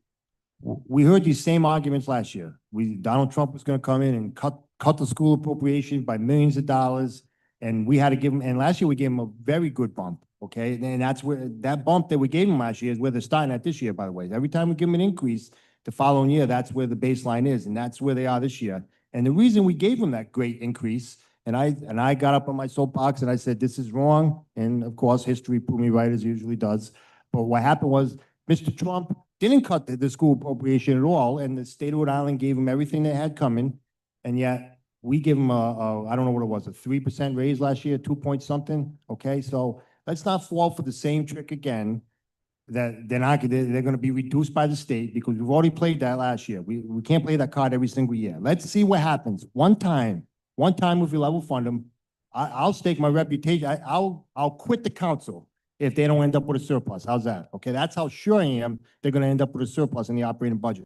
And I'm willing to give them $2 million on the capital side, and I'm willing to make that turf field whole. This is a good deal. This isn't like the Trump thing though. Like this is it.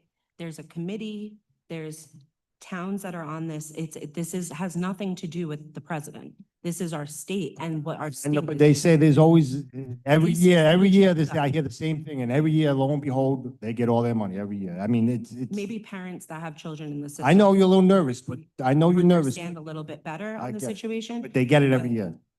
Okay, I just wanted to make it clear that we're not in the same position that we were having the same conversation last. I'm in the same conversation. It's a scare tactic, and believe me, I haven't seen it happen yet. You just said you were going to quit the council. That's a scare tactic, sir. Well, I thought everybody would be excited if I quit the council. But I was trying to sweeten the pot even more. Okay, any other discussion on the motion to maintain the finance board recommendation? Counselor Aiello. Thank you. I think I made my intentions clear earlier. I mean, I support level funding, the local appropriation and doing some capital with the expectation that this capital stuff gets moving pretty quickly. Because I have current things that need to get done and things in the future. And I have been following finance boards and school committees and you know, there was a term where I attended more school committee meetings than a member of the school committee. So I've been following this stuff since probably around 2008, maybe earlier. I found council stuff earlier than that. So, and not to slight anybody. I mean, I like a lot of the folks on the committee and all that stuff. I mean, this is nothing about that. This is about the numbers. And it's not to make light of anything. And I believe I said it last week. It's the same music, different singers. You know, the same movie, different actors. It's the same things that we hear and hear. And again, it's not to slight anybody or lessen anything, but I think it is critical. And I did like something that Dr. Garceau had said, and he's trying to right size the district. I hope they keep moving in that direction to right size it because it is very disproportionate. And because I don't currently have any kids in the local school system, doesn't mean I am not qualified or don't understand or don't better understand things in the school system or this. I volunteered in the schools, I worked in the schools, and I've supported schools. And I made motions to buy things for the schools. So please don't lessen those of us who don't currently have kids in the school system. And I did make a point earlier, was 60 million plus, and now less than 2,000 students, I believe. 43 million roughly for 20,000 plus people in the town. So we have to find that balance. And do I think we should, you know, reduce them using the student decline as it the full amount? Could. But to do that in 1 year, you know, that's why I mentioned maybe that minus, you know, the contractual obligations, even though the council had no say in their contracts and the escalation in utility costs and some things like that. But how they spend the money is up to the school department, the superintendent, school committee, that's up to them. And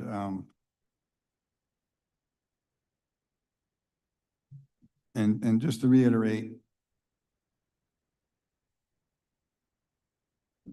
just so the folks at home know, that the current local appropriation is $50,409,107. It could be reduced for FY '27 by $2,067,326.28, which comes to $48,341,780.72. So, so do the math. So I think it's clear that even according to the formula by RIDE, that's the amount that they could be funded at. And I think the per student cost is probably the highest in the state. If it's not, it's very, very high. And I do want to add 3 documents to the record from there. I'll give them to her after. I do have 3 documents to add to the record. And it shows the student decline and the funding and the budget comparison between budget and student enrollment. So I'll get these to you. And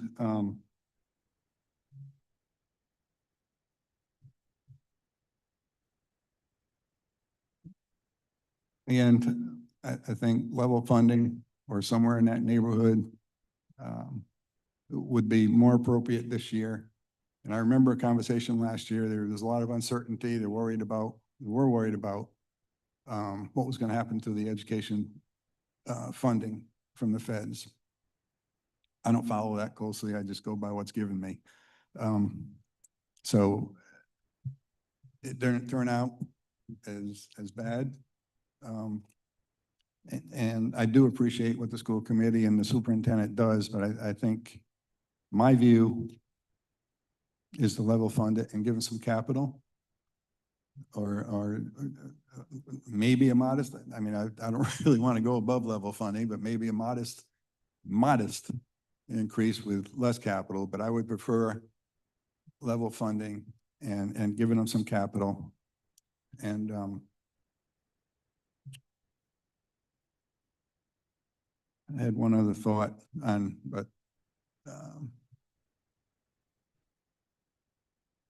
yeah, and like I said, you know, when they have capital, I mean, the one good thing about reducing the capital, it will force them to hopefully expedite these capital projects that they have lingering.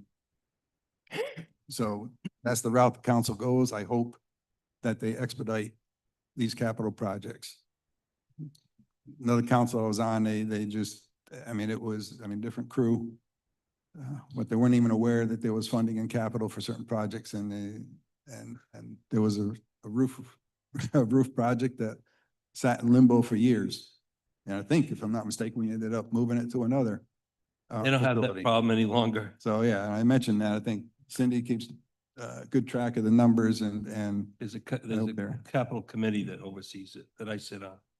And they used to have one years ago too. So, so I just hope things move along quicker with the capital side. And anyway, that's my thoughts. I appreciate it. Thank you. Councilor Schlaba? I appreciate all the counselors' opinions here. I also appreciate what the finance board said. I also want to say I don't feel that having the superintendent here and him answering our questions, people have had an open mind. I feel like people came in here with a opinion, this is how it's going to be, and they haven't listened. He said that the ride fund reimbursement can take up to 3 years for us to get money back. So you can't talk about that right now and include that in what we're talking about. He said that even with the student population decreasing, if they're in the same grade, you still need the same teacher. You still need certain things. Classroom sizes don't decrease. We all live a cost of living raise. This is almost the same as a cost of living raise. Everybody here who lives and works knows everything has gone up since COVID. Insurance has gone up. Food, gas, my God. Do we not understand all of this? At the end of the day, I'm going with what the finance board said. I hope people have listened to what was stated and realized, yes, population has gone down, but the kids going into the school system, we're having more with special needs, which cost more. We have to look here, which was passed over about security systems, and yet look at what is going on in America. We need more security in our schools, not less. So as far as I'm concerned, I don't think level funding is the answer. Thank you. Any other, yes, Councilor Niemeyer? So I graduated in 2009 from Cheraho, and at the time, nationwide, but in particular around here, I know this was true. One of the big crises in education was that classroom sizes were way too big. There were too many kids packed into each classroom. Kids weren't getting enough attention. And I know that the discussion at the time was that if school budgets could just keep up with inflation, but otherwise stay about the same, which, granted is about a 2 to 3% increase each year. Eventually, with declining enrollment, we would hit the right size classroom. So I do feel like we're starting to get there.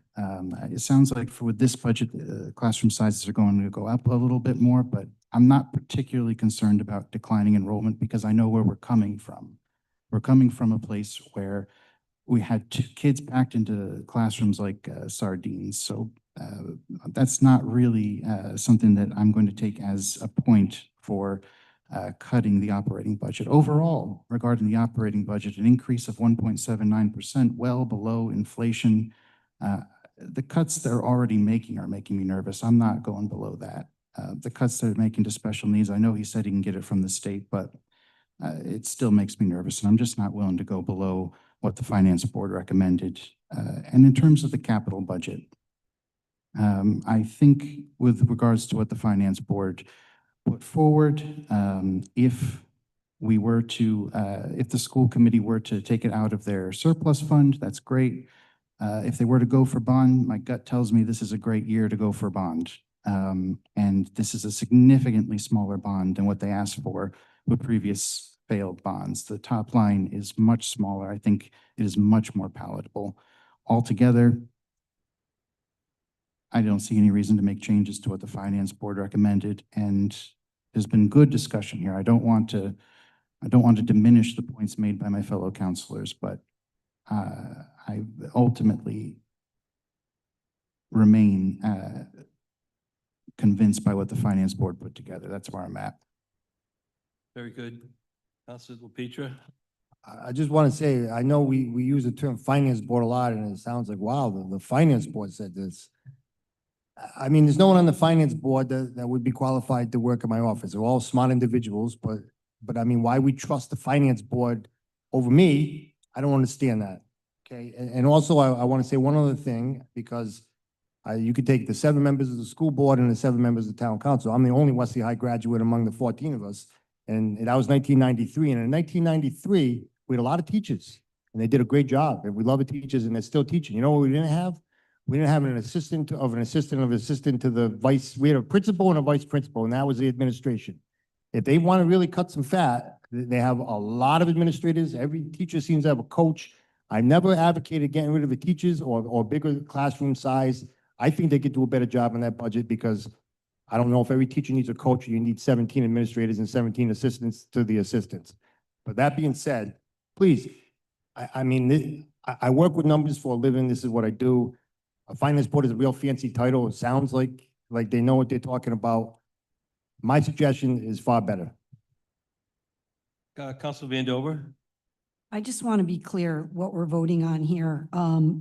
So we're saying the Finance Board is saying fund operations, don't fund capital improvements. Is that correct? Do I have Well, that there's right? nuance to it. The operations plus the $400 that was proposed to be, The 400K?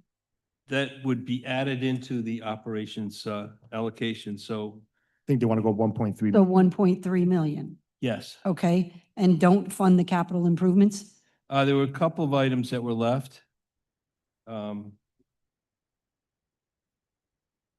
They would prefer that they come to the next council and ask for those improvements in the next council. For the air conditioning and what's the other one? Flooring? The flooring? So that's not included in this? Vehicle replacement is funded. And paving the lot at 350 is funded. And is that HVAC? No, there's 3 items remaining. If HVAC you go to is the staying. last page of the last book, there's a big sheet breaking out capital. 400,000 HVAC upgrades. Yep. 350,000 in parking lot paving, And then a vehicle replacement plan of 144,452. What was the last one? Vehicle replacement plan. Vehicle replacement plan. $144,452. And that's the buses. That's the buses. That's correct. So total of 894,452. 894,452. The original ask was 3.153 million.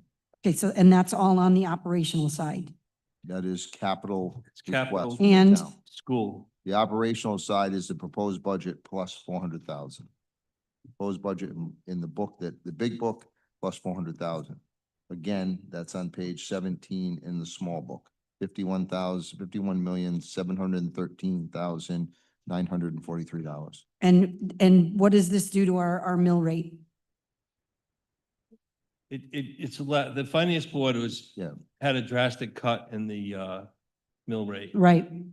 So what That does this number do is to our mill included rate? in the 703 drop. This is included in the 703. That's correct, yes. We're not up to the spending of the current mill rate. Right, I understand. Okay. All right. Thank you. I just want to make one thing clear. The chair of the school committee is a Westerly High School graduate. Yeah, I don't know that we have to get into that. Where, you know what I'm hearing tonight is a lot of support for the school department, the school committee. There's different ways to support them, but everybody's seems to be trying to help. And that's important. We're not trying to rip it down. There's different ways to help them, and the finance board had a means that I believe is sound. It's making them self-sustaining, not asking for capital every year. They can ask for capital within their operating budget. They've got programs that they've increased since last year. We gave them a 2% raise over 3 years of level funding. So I think we're on the right, I know we're on the right path with this school committee, with their commitment, and especially their commitment to capital, the committees that they're on, the funding that they look towards, reimbursement through RIDE, 35 to 50%. They're very much all over this capital programs. So Chris, one last point, then I'll let the Democrats approve yeah, the finance the board's budget. Republicans can vote against it. Yes, because the finance board knows everything. So, yes, there is a drastic decrease in this budget, and they're mortgaging the future with this drastic decrease, because when they ask for this capital in the next 1, 2, 3 years, there's going to be a drastic increase, okay? I don't know why we don't see that, but this is fool's gold here. That's all it is, a 7.03 mill rate. I think the manager has run this town like a clock, and it's been everything going forward and positive. I give Mr. Lacy all, if not a lot of the credit. Yeah, you ignore his budget for the finance board's budget, so it's kind of I don't know how you can compliment them in the same breath, but. I think it's a nuance of the finance board. They felt, given the fund balance, available fund balance of 3.7 million, they can use 2.2 million to make up for this capital request. We can't make them do that. We cannot. But they are committed to capital improvements. They have committed to the RIDE process of getting reimbursements, 35%. That would go to the school side. If we were to fund it, it would go to our side. But the taxpayers would have to pay. So this would be giving the school more money. That's what this basically boils down to, right? It's not, well, it's given more operating for certain. Yes. Yes, 1.3 million. And last point, because I'm losing this argument, I could see, we're even gonna bite on this notion that they need another 400,000 on top of it because they might have to use their surplus. We can't even at least leave it at the 900, Chris? I No, mean, they- could you give me anything? I mean, it's so ridiculous at this point. Yeah, well, Would you give me the said- 400? You said yourself, Councilman Petra, that you were against using fund balance for operating. Well, because I don't believe there's a chance in hell they're ever gonna have to use a fund balance. This is just their voodoo fugazi numbers. How do you not see that? They don't need that $400,000 for the operating budget. You must see that. No, I know you don't see that, but trust me when I don't. tell you, the 900 will still create one hell of a surplus for them. We don't have to throw in another 400 because they think they might have to use their surplus. Are we that stupid? If they have. Are we a that surplus- stupid? If they're fortunate to have a surplus, they'll be able to. use All it. right, do whatever you want. Yeah. Any other discussion? Hearing none, call the vote. All in favor of, Excuse me. I'm gonna put an amendment, I'm gonna make it an amendment to the, I just want to make sure I have the motion correct, because there was a lot of things, out there. Is it the finance board recommended school appropriation of the 51 million? Is that the number? Yes, say the number, well, I can say it's Is it 51 51, million, 713, 943? yes. 51,713,943. 9, right. And school capital improvements, was that in that That's not motion as part of the well? motion. That was part of the motion. That was or was not? It was. again, what do you want to do? We were debating the finance board recommended operating budget and capital budget. And the capital was at the 894,452? Yes, So it was those two numbers? yes. Okay. Mr. President, I think the manager was recommending doing their capital and then I would do it separate. I would do local the appropriations Okay. separate. operating I one. wanted to deliberate them together, just so that Fine, I just said motion wise, I think you're better off doing them separate numbers, just to be clearer. we can have two motions. All right, in that case, I will withdraw my motion and I will withdraw my second. I will make the motion again regarding the finance board recommended operating budget. I'll make a motion to amend. And that's the 51,713,943. Yes, and I will second that. Thank you, Mary. Motion to amend. I'd like to bring it down to, what'd you say, 51,000,007, is that what you said? Make it 51,000,003. I'd like to take the 400,000, back that out. I mean, we can't really fall for that too. $900,000 increase is enough. Take out the $400,000. So 51,313,000, is that where you're at, Mary? I don't remember. All right, that's my amendment. Very good. There's a motion made. Is there a second? So that was to take the 400 out. Yeah, it's like, it's still giving them a $900,000 increase, which gives them just maybe a $2 million surplus instead of 2.4 million. I'll second that. Motion made and seconded by Council Van Dover. Discussion? Hearing none. Poll vote, Council Van Dover, Hold on. This is on the amendment? on the amendment. Okay, hold on. Okay. Council Van Dover, So I'm voting on this 400K minus, just the amendment. yeah, I'm. 900,000. Yes, Yes. yes, I'm for it. No. No? No, Yes. Chair votes no. There's a motion on the table to approve the Finance Board line item of 51,713,943. Seconded by Councilor Healy. And now is that going to include the school capital improvement? No, it doesn't. It's just. no, we've broken that out now. Oh, that's right. We voted on the amendment. Now we're going to vote on the original motion. That's So again, poll vote, Council Van Dover? No, No. Yes. Yes. Yes. No. Chair votes yes. Entertain another motion with regards to the school capital. So moved. To adopt the Finance Board recommendation to zero out 506-360 security system, 505-478 Windows replacement, 504-582 LVT flooring.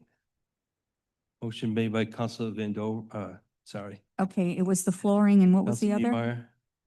I'm I sorry. think it's all four, right? It's the flooring, the roof, the Oh, the windows. roof, I'm sorry, that's a Flooring, roof, windows. and cameras. 504-711. Is this the finance board's recommendation for capital? Is that what? This is the finance board recommended capital budget for the school, the 894,452. What's the total on Mike, that, can you- Mike? Is 800,000? this- So what's that up to? It's almost 900,000. Almost 900,000? That's what Mike, the can- finance board Mike, if recommended? you, 900,000? well, can you just spell those numbers with the amounts out on those Yes. three items? Sure. So do you want me to spell out what is being funded or what is not being funded? What I'm appropriating. So that is line item 505682 HVAC upgrades being funded. That is paving the parking lot, 507795 being funded. That is line item 508606, the vehicle replacement plan being funded. With a total amount of $894,452.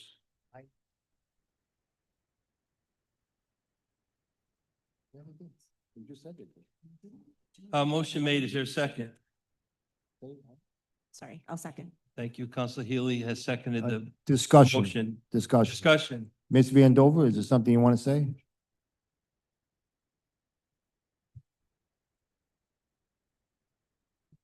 Oh, there it is. When I sat in these finance board meetings, they did not recommend for us to give any money towards the capital improvements, from my understanding. They, and I have it in my notes, once again, recommended that the school pay for it themselves. So I'm not understanding how we got from there to saying that they are recommending that we pay for them.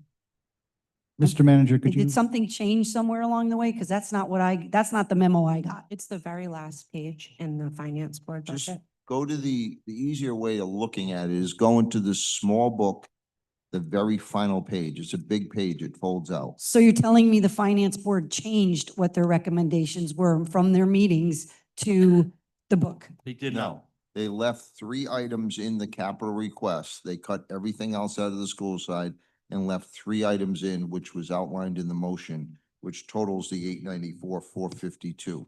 Okay. They cut 4 or 5 items out, 1, 2, 3, 4, 5, 6 items out, and they left 3.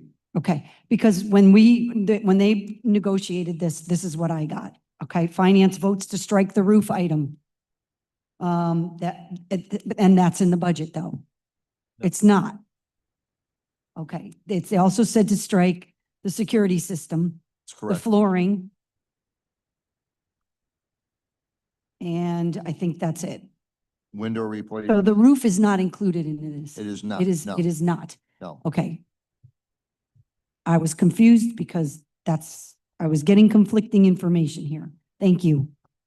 Very good. Any other questions or comment? No, Discussion. yeah, I got one question to Sarah. excuse me, Dylan. Sorry, but that's Counselor what you Aiello?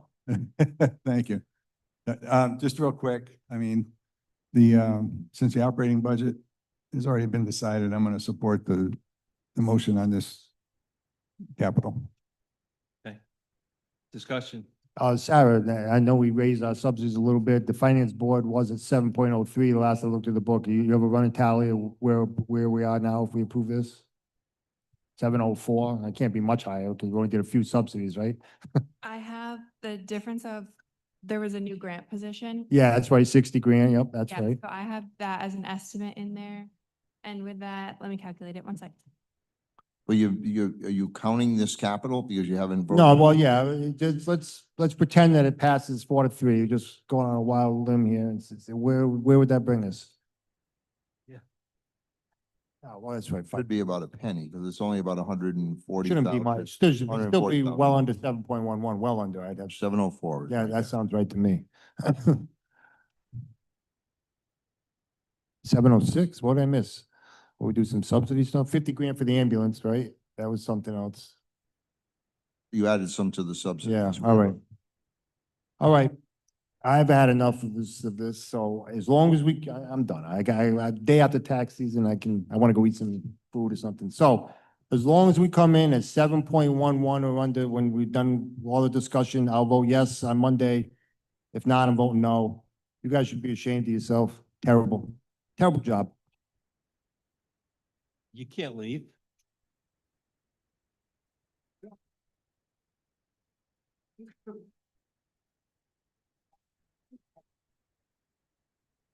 All right, there's a motion on the table to approve what the finance board recommended for the capital improvement school, seconded by Counselor Healy. Any other discussion?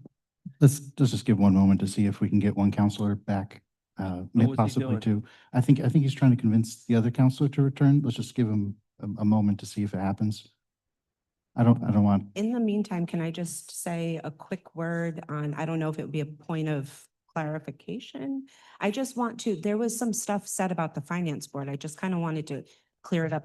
The chair of the finance board not only was a town councilor, he was the mayor of New Bedford, and he is a New London, sorry, and he is a attorney in 3 different states. So I am very appreciative of our finance board and the volunteers that stood up to do a very hard job. And I think it is extremely disrespectful to say anything else. You don't want to have to agree with people, that's fine. I don't care. Don't agree with people. But to diminish somebody and say that they don't know anything and you know everything. How could an it attorney is just- compare to my world? He's an attorney. How does it compare to my world? All right, let's move And hey, on. and also, how did he do? How did he Move do the with question, $200? Mr. President. Yeah, let's move the question. How do you Any do? other? All in favor of the motion, as Aye. Aye. any opposed? The motion is to approve the capital improvement school recommendations of the zoning board, and those are itemized. Finance Board. Finance board, thank you. Those were itemized. I could go through them again if you have to. Mr. President, The may we three- do a poll vote? The 3 items, the HVAC upgrades, the paving lot and vehicle replacement plan. Correct, correct? Okay. Yeah. Full vote, Council Vandover. All right, Council Aiello, Yes, aye. Yes. Yes. Yes. Yes. Chair votes yes. Very good.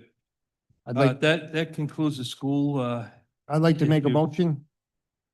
I'd like to make a motion that we add, I don't know, $400,000. It's already in there. All right, I'd like to make a motion that we adopt the money for the Bradford school site. How about just the municipal capital? Well, I don't want to do all of it. I just want to do one, I just want to do one thing, the Bradford school site. I'm not worried about all the municipal capital. So I'd like to make a motion that we adopt You wanna go the through this thing? manager's recommendation for the Bradford school site. You wanna go through it? I The mean, manager's requesting that we go through, just, It only take a couple minutes if you really. I guess I got to be here for a couple more minutes, then, is what you're telling me. yeah, we're at capital improvements, So you're on, your easier way of following it, I'm just a small book, big last page. It breaks it down, because it shows what the finance board recommended and what was recommended in my original budget. So it'll show you the 2 changes. There is changes in that capital that went from 2,522,600 to 1,722,600. So, you know, so the first change was the marina. So the site. marina, now that you just give me 5 minutes and let me explain this stuff. So the marina site is the pumping station on Margin Street. So again, it's a multi-million-dollar project overall. We had grant funding that did remediation on the environmentals, phase 1 and 2 on the site. We're trying to establish some money into a fund to start that, the capping of the site, and work our way towards the redevelopment of the marina. So they cut 100 down to 50,000, the finance board. I'll go through them. Technology upgrade remained the same. Technology upgrade is for the town technology. We're trying to get fiber optic into all the town buildings. That remained at 210. Similarly, bathrooms, that's redoing the bathrooms at Similarly Field. The fund we're putting into 25,000. If you look, you carry all the way across on the end. It means it's funded 95,000 plus this 25 will bring us to 130, which can fund those bathrooms. They left that the same. Police equipment, this is the radio program for the police department. And again, if you go all the way across to the end, that's a fund that we keep adding funding to increase their police radios or replace them. Building improvements. This is building improvements. This is the entire town, building improvements. They left it at the 150. Rotary Park lighting. I offered to have them reduce it 200,000 because I think we have a program that's allowing us to fund it through Rhode Island Energy at 0% over 5 years. So we can substantially cut the amount, which that was my suggestion to drop that 200,000, which they agreed. Purchasing beach property. That is a fund we've established as we've been trying to purchase this Whip and Dip property. As I know many don't know what it is, but it's across the street from the Old Town Beach. It used to be a Whip and Dip. There's a fund we're building up to purchase that site as we do swimming classes on it. Similarly, field improvements. It's just similarly field improvements. They left it the same. Gingerella Skate Park. We're trying to reach a threshold of 105,000 to finish the lighting project at the skate park, which we have ARPA grant funding for. So they left that in place. The next one, town building ground improvements. Just what, if you look, you can carry it across and see the fund, there's 112,000 in it. The vehicle replacement plan for the upcoming year. Bradford Recreation Complex, I put 500,000 in over the next several years to build up to finish the project. The finance board cut it out. In talking to some people, we could probably do, I've confirmed we can do the project, the two fields for 400 because it will be done at the first phase of the project. We can do both, both steps of phase one and phase two, and we can save money as a result of it. So 400,000 would work in that. They did cut that to zero. Gingerella Sports Complex upgrades, 85,000.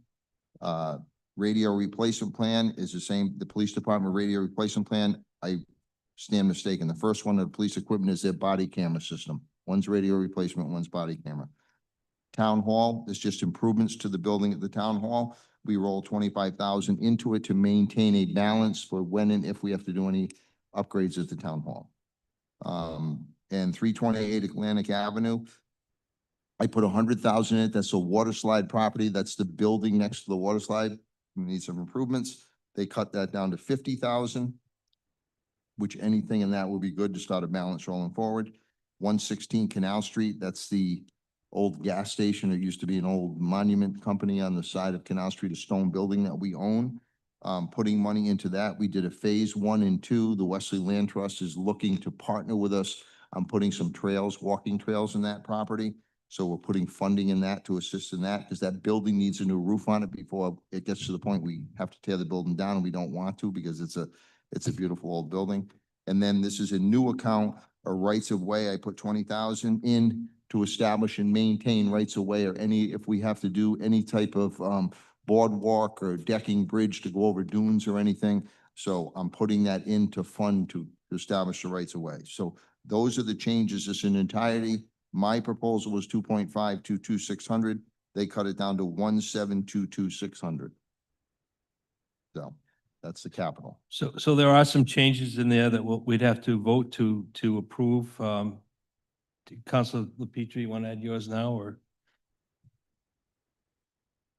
Whatever, Bill, whatever, you go with it, Bill. What do you want to do? Councilor Healy, do you want to? I'd like to make an amendment and approve the finance board's recommendations of $1,722,600 for the capital improvement on the town. Motion made. Is there a second at this time?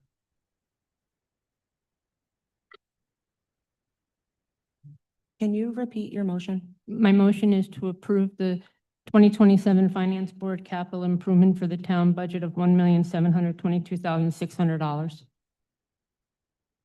I'd like to make an amendment to that motion. Needs a second. Well, I'll wait. Is there a second at this time? Hearing none, To make another motion, I make a motion to approve the 2027 Finance Board recommendations for capital improvement for the town, while also adding in $400,000 to the Bradford Recreation Complex, which is line item 508791. Is that it? I think so. Second. motion made and seconded. Discussion? Yeah, Sarah, if this passes, what does it bring us up to? 400 grand to the finance board.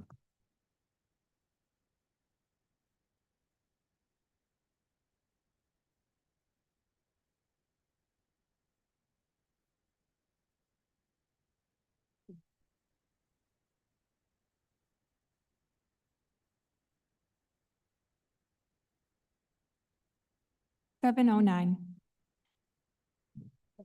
709? Is that inclusive of the placeholder for the grants official? At 60,000. And if I still have the floor, do we have any other Anything else that we want to change after this, or you guys feel? I do. I have considerations for two You things. we still have to go through restricted, keep in mind. Restricted, so I have another partial you have to go through. Okay. If I could have discussion now, I'd like to add a line item, restricted line item for senior housing. Wait till we get to restricted to add it? Is You're at that capital not? now. Yeah, does it fit in here, Sean, or is this? It probably would fit better in restricted. If you look at Okay. the roll of balance, you're better off bringing it up in restricted. Okay, And I'll go through restricted next. If you want to vote on this one, we can go to restricted next. okay. So that's where I'm going. Council So, Shalaba? so last week we talked about Bradford. We talked about the fact that we're still in phase one. We talked about there was $1.7 million that was given to Bradford. It hasn't all been completed. 2 years ago, when we talked about Bradford in the back office, we were given 4 proposals. We were not given 4 proposals where we could talk about each piece individually and go through every line item. The group didn't continue to come to us so we can have more open conversations. If we're looking to put money aside for phase 2, I think we're still putting the cart before the horse. And, you know, if we're talking about updating Bradford and we're talking about doing some upgrades on Bowling Lane, we're going to have possible duplicated efforts between Bowling Lane, Bradford, and even the park over by the school. I think putting the 400,000 in now is foolish. I think because we haven't even finished phase 1 yet, we shouldn't even look at the money until next year because we don't know if we're going to have extra. We don't know what we're going to need. I don't think it's right. Council Healy? Last week, I absolutely said everything Counselor Schlapa said. It took me the week to think it over. And I used our wastewater treatment plant as an example. When I first started paying attention, that started at 17 million, and now we are bonding out for 84. With trimming this down to 400, we can save some money on the actual cost currently, but also I started realizing that if I did push it off, like I had mentioned last week, to next fiscal year, that 500,000 or 400,000 very easily could be well over, possibly double. So I do recognize that my decision has changed on that.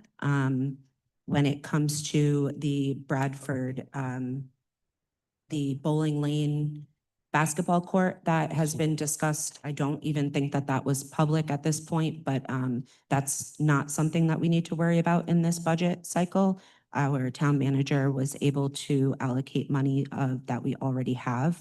So that will be coming to us at the following Monday meeting. We can discuss that.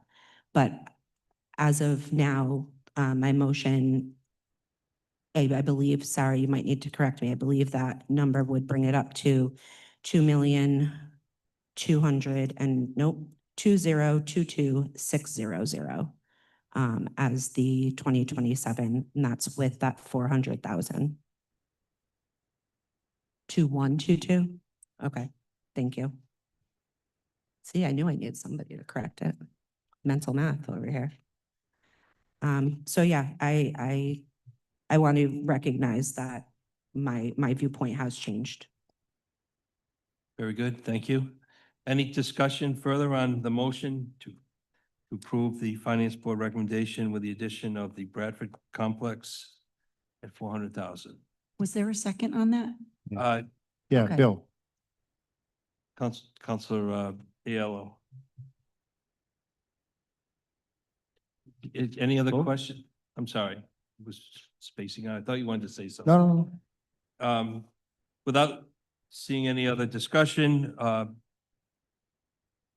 full vote, Councilor Aiello? Yes. Yes. Yes. No. Yes. Yes. Chair votes yes.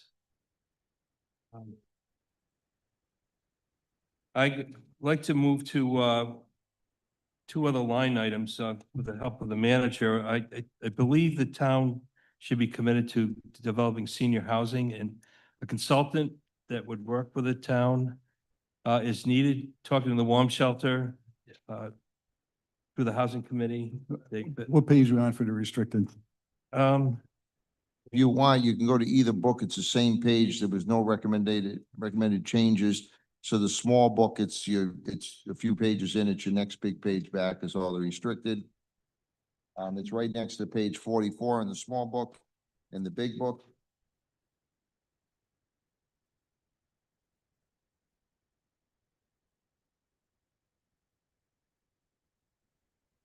See, oh, way back there. It's one of the long, same exact page in the big book. They're all in the back. If you go to the bigger pages, one will be restricted. Mr. Lisi, These are 260s. would we be able to get what our balance is after the changes we made at the last meeting, specifically on the Surf Beach improvements? I know that went up, but I just wanted to see where we're at. See the total?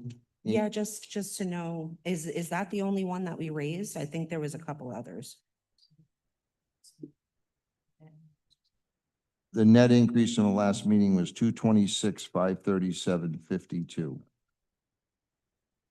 226, 537.52. Thank you. 44. Yeah, And then the long include it. piece. What'd it go up to, Sarah, what they added tonight? What's the total they're up to above the recommended finance budget? The total for restricted programs is 1,336,797. About the total increase overall for the budget? Based on what they've approved? Total increase overall budget? Oh, overall. Because the only thing we've changed in the restricted so far was the snow and ice. Remember the council rolled over the snow and ice. And the beach, you did also? Oh, the surf improvements, yeah, okay.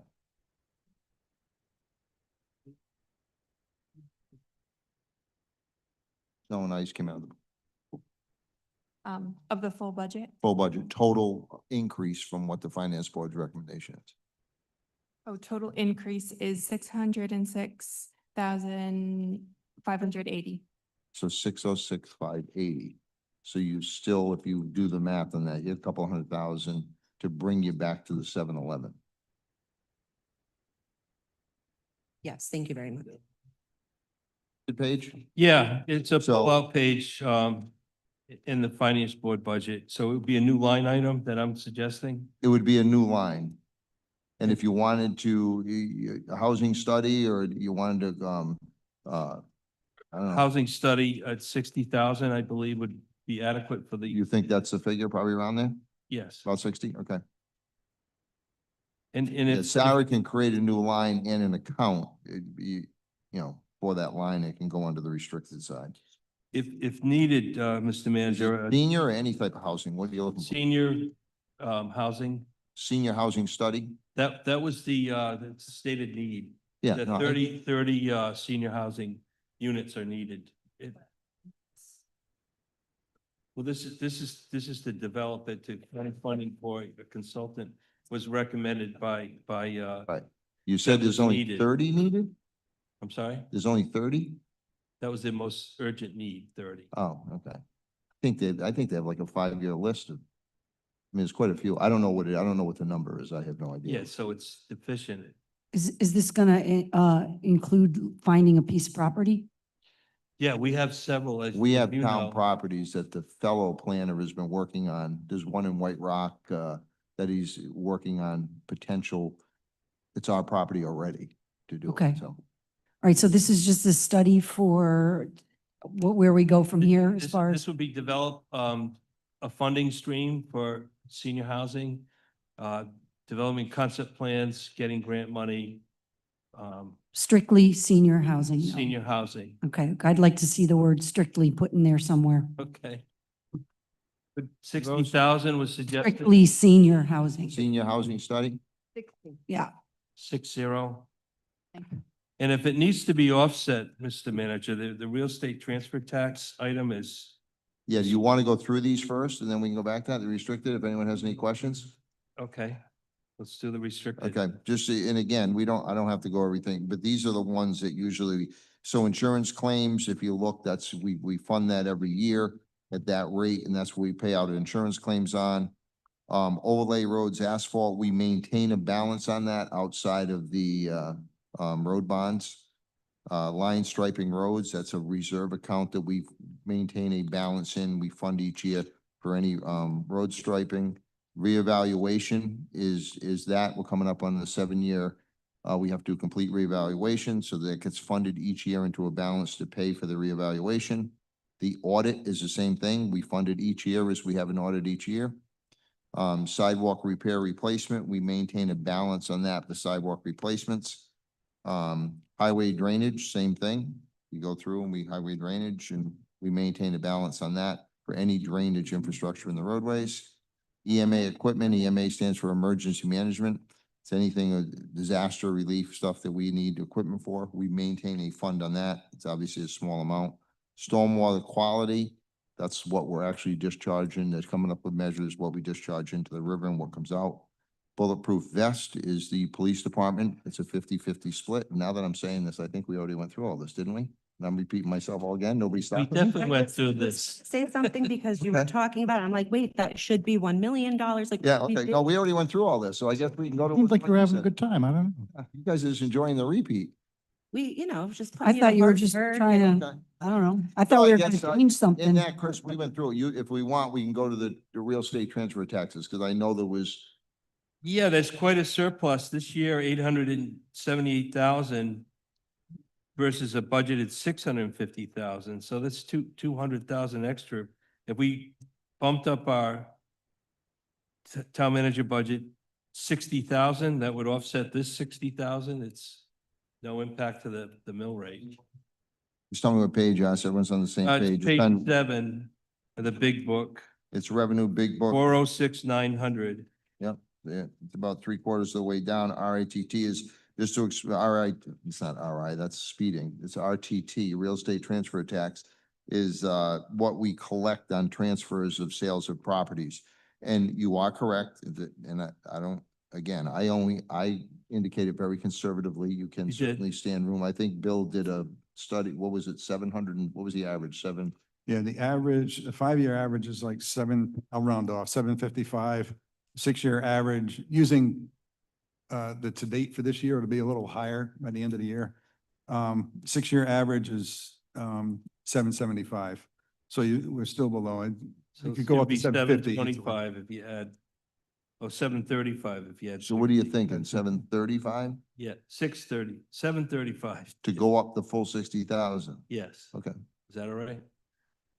You want to vote on that? And actually, you probably should, if you're going to add the senior housing one, if you want to do that one first. The one you mentioned, the senior housing line and restricted, if you want to vote on that, or Okay. Oh, yeah. Entertain a motion to add senior housing study line to restricted, So moved. 60,000. So moved. Second. Motion made, seconded, discussion. Hearing none, all in favor? Aye. Motion approved. do the RTT if you're looking to increase. Real that. estate transfer tax, 406,900, entertain a motion to raise it 60,000. Second. So 735, right? 735. I made the motion and Counselor Aiello seconded. You have that, Mary? Sarah, 735? It's 406,900. Motion made, seconded, discussion. Hearing- So I just want to be clear, I understand this. So this 60 is to cover the strictly senior housing study, so no tax raise, right? Okay, thank you. Any other discussion? Hearing none, all in favor? Aye. Aye. Any opposed? Very good, thank you. So Sarah, if you could just let us, where are we at? I think if they added 60 in revenue and 60 in expense, Still 709 because there was. 709? It washed out. So to get you to 711, and not that we usually are doing this, but is it that 200,000? What's the amount they need to get to 711? Mr. President, I think we're going to get some more information on the ambulance corps. You have it? So did increase them, but I received some information from them on this new program that Melissa spoke about, this MIH program, this mobile integrated health, which is going to individual houses to treat patients, so they're not going back to the follow-up exams. It's roughly costing them $80,000 a year and the personnel to fund it. And then a vehicle on top of it. They currently have funding from grants, but the expectation is that's gonna dry up. And they're currently, how did you explain it? They're trying to get the reimbursement from the state? They're trying to get reimbursement, this is statewide, isn't it? Yeah, they're trying to get the reimbursement rates to accompany it, so, that's basically the overall program. They handle, I know they handle 3,200 emergencies in town a year, they indicated. I don't know how many of those they're actually handling, but I know it's been in effect and it's been very successful. Was this the program that Senator Spears was talking about, where they're trying to keep people from going to the Same thing, emergency right, room? That's right, same thing. All right. I think it's being encouraged statewide. Yeah. Because it's eliminating the occupancy in the hospital or increasing the vacancies in hospitals. Yeah, probably more cost efficient than going to the hospital too. Sarah, what are we at? We get to 7-Eleven? 200,000 available. 200,000 available to get to 7-Eleven. Hold on one second. Does anybody recall exactly what time that Counselor LaPicha left? Because it's affecting the minutes on the voting. She didn't see him leave. We can pull the video, right? Okay. I didn't know if anybody knew. I think it was like 8:25. No, it's been a bit. He didn't participate in the last two votes. I just think it's important to have the same or less mill rate this year, where we have the sewer. We're starting to pay the $83 million. I sewer bond. totally agree with you. I just, my opinion only, I think that to go below the mill rate, that becomes an expectation. I think to keep it at 7-Eleven, I think is wonderful. If you guys will all be the heroes if you come through it, no tax increase whatsoever. We're not running for reelection, so. Yeah, well, some may be, considering that you're added 85 million in debt on the sewer side, which we were compensated for, and you're finishing out a $50 million school bond, and you've increased the school budget. Some of this pertaining to our grand list has increased, substantially too, when you're funding projects. I just think there's plenty of projects we have going on in town that can benefit from the 200,000 that your shortfall, or your overage you have now to bring you back to a 7-Eleven balance. So I would suggest for the council, if we think about this, we've got at least 2 meetings, not counting Tuesday, we can get rid of that meeting, but we can meet Monday and the final budget hearing on Wednesday. So this is in play. And I can have Sarah or Melissa will volunteer, one of the two of them, to do a sheet of every change you've made, just so you can see it, and I'll email it to you, to show you all the changes you made and how the cost of the total impact compared to the finance recommended budget. In the meantime, would you mind contacting me and letting me know what you think this 200,000 could go best toward? Like what? I would appreciate that. Thank you. Yeah, if it went for infrastructure or public safety as Councilor Aiello is suggesting, I think you're suggesting, that would make sense, but let's give it a shot next week. And if I could just, I'm sorry. Now, I was just going to add something to think about too, if we needed to. The property tax collection is currently at 97.9%, and it's been at 100% at least the past 3 years, 23, 24, and 25. So if we needed revenue and to keep the tax rate low, then we could tap into that and increase it even 0.5 point. That's true, but this is historically, in my 20 years, it's been solves a lot of sins. Especially during tough times. I'm just saying, in your back pocket, keep it in your back pocket if we need it, that's all. Mr. President, before we adjourn, last time we discussed a grants assistant position, but we had it as a placeholder. I think the Town We need a manager. Vote on it? I think the town manager has more specific numbers. Okay. That's been in Sarah's mill rate, but We had 60,000 in the mill rate right now, but I think It's two, you have it, there's two proposals, 60 and 65.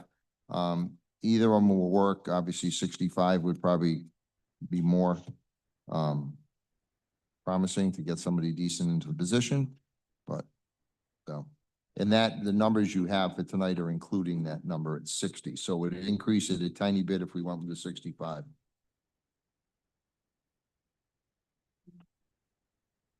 yes. I do think 65 would probably be more, will attract a better candidate. To that end, I would like to make a motion to fill in the numbers with scenario 2 for the placeholder that we had for the grants assistant position. Sorry, the assistant grants, grant administrator position. Second that. Motion made and seconded to adopt scenario 2, 65 salary. Total cost 86,630. Discussion? I would rather see scenario 1, only because there's room for a raise. If the person that we hire is a good hire, then we have a little room to play with. I don't know how much time you give people, 30 days, 60 days to see how they work out. I don't know. I just I don't think we should go with our high, rather go with our low, and then it gives us a little breathing room. I take your point. The reason I went with scenario 2 is because I saw the title is actually assistant grant administrator rather than an assistant to the grant administrator.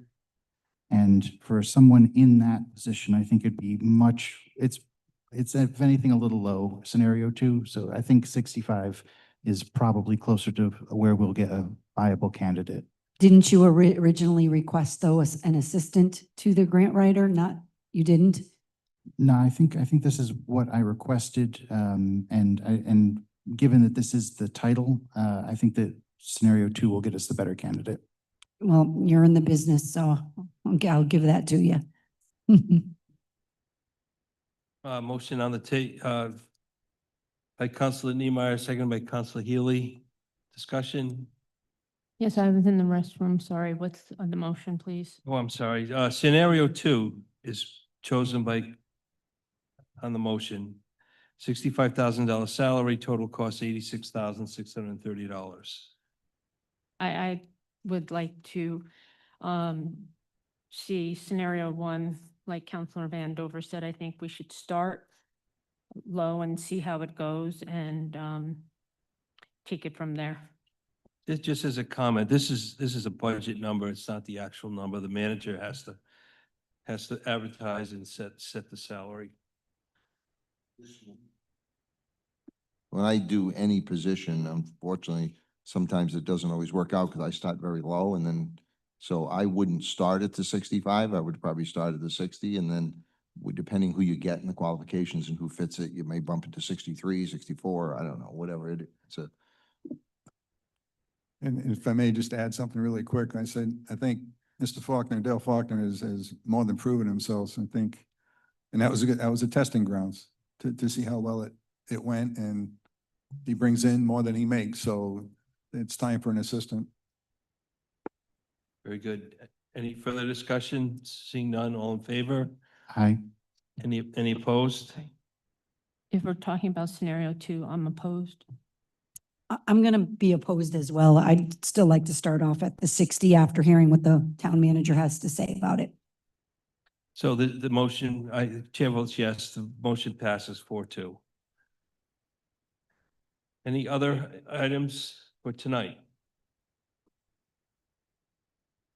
We've canceled Tuesday's meeting, right? We will. We will, Do you okay. need to announce Monday it? night, we have a regular meeting. There's some things on it. Shouldn't take us that long to get through. And then we'll go into workshop if we need to do further discussion. Then Wednesday is the second public hearing similar to tonight. And then after that, as you're well aware, any changes you want to make, last minute changes, and adopt. Right. Thank you. Before we adjourn, Councilor Salah was correct.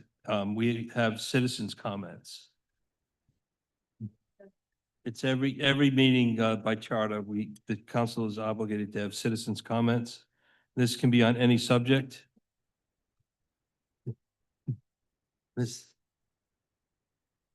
I'm not seeing any volunteers for citizens' comments. Motion to Me, adjourn. Mr. President, Oh. is that confirmed that Tuesday is canceled, Tuesday's Do meeting? you need to announce that here? Because Well, we don't need the meeting on Tuesday. okay, I just want to cancel the posting then of it if it's canceled. Yeah, Okay. we need Monday. We'll discuss the budget on Monday. And it'll be the shortest meeting ever, I hope. And Wednesday's the public hearing. I make a motion to adjourn.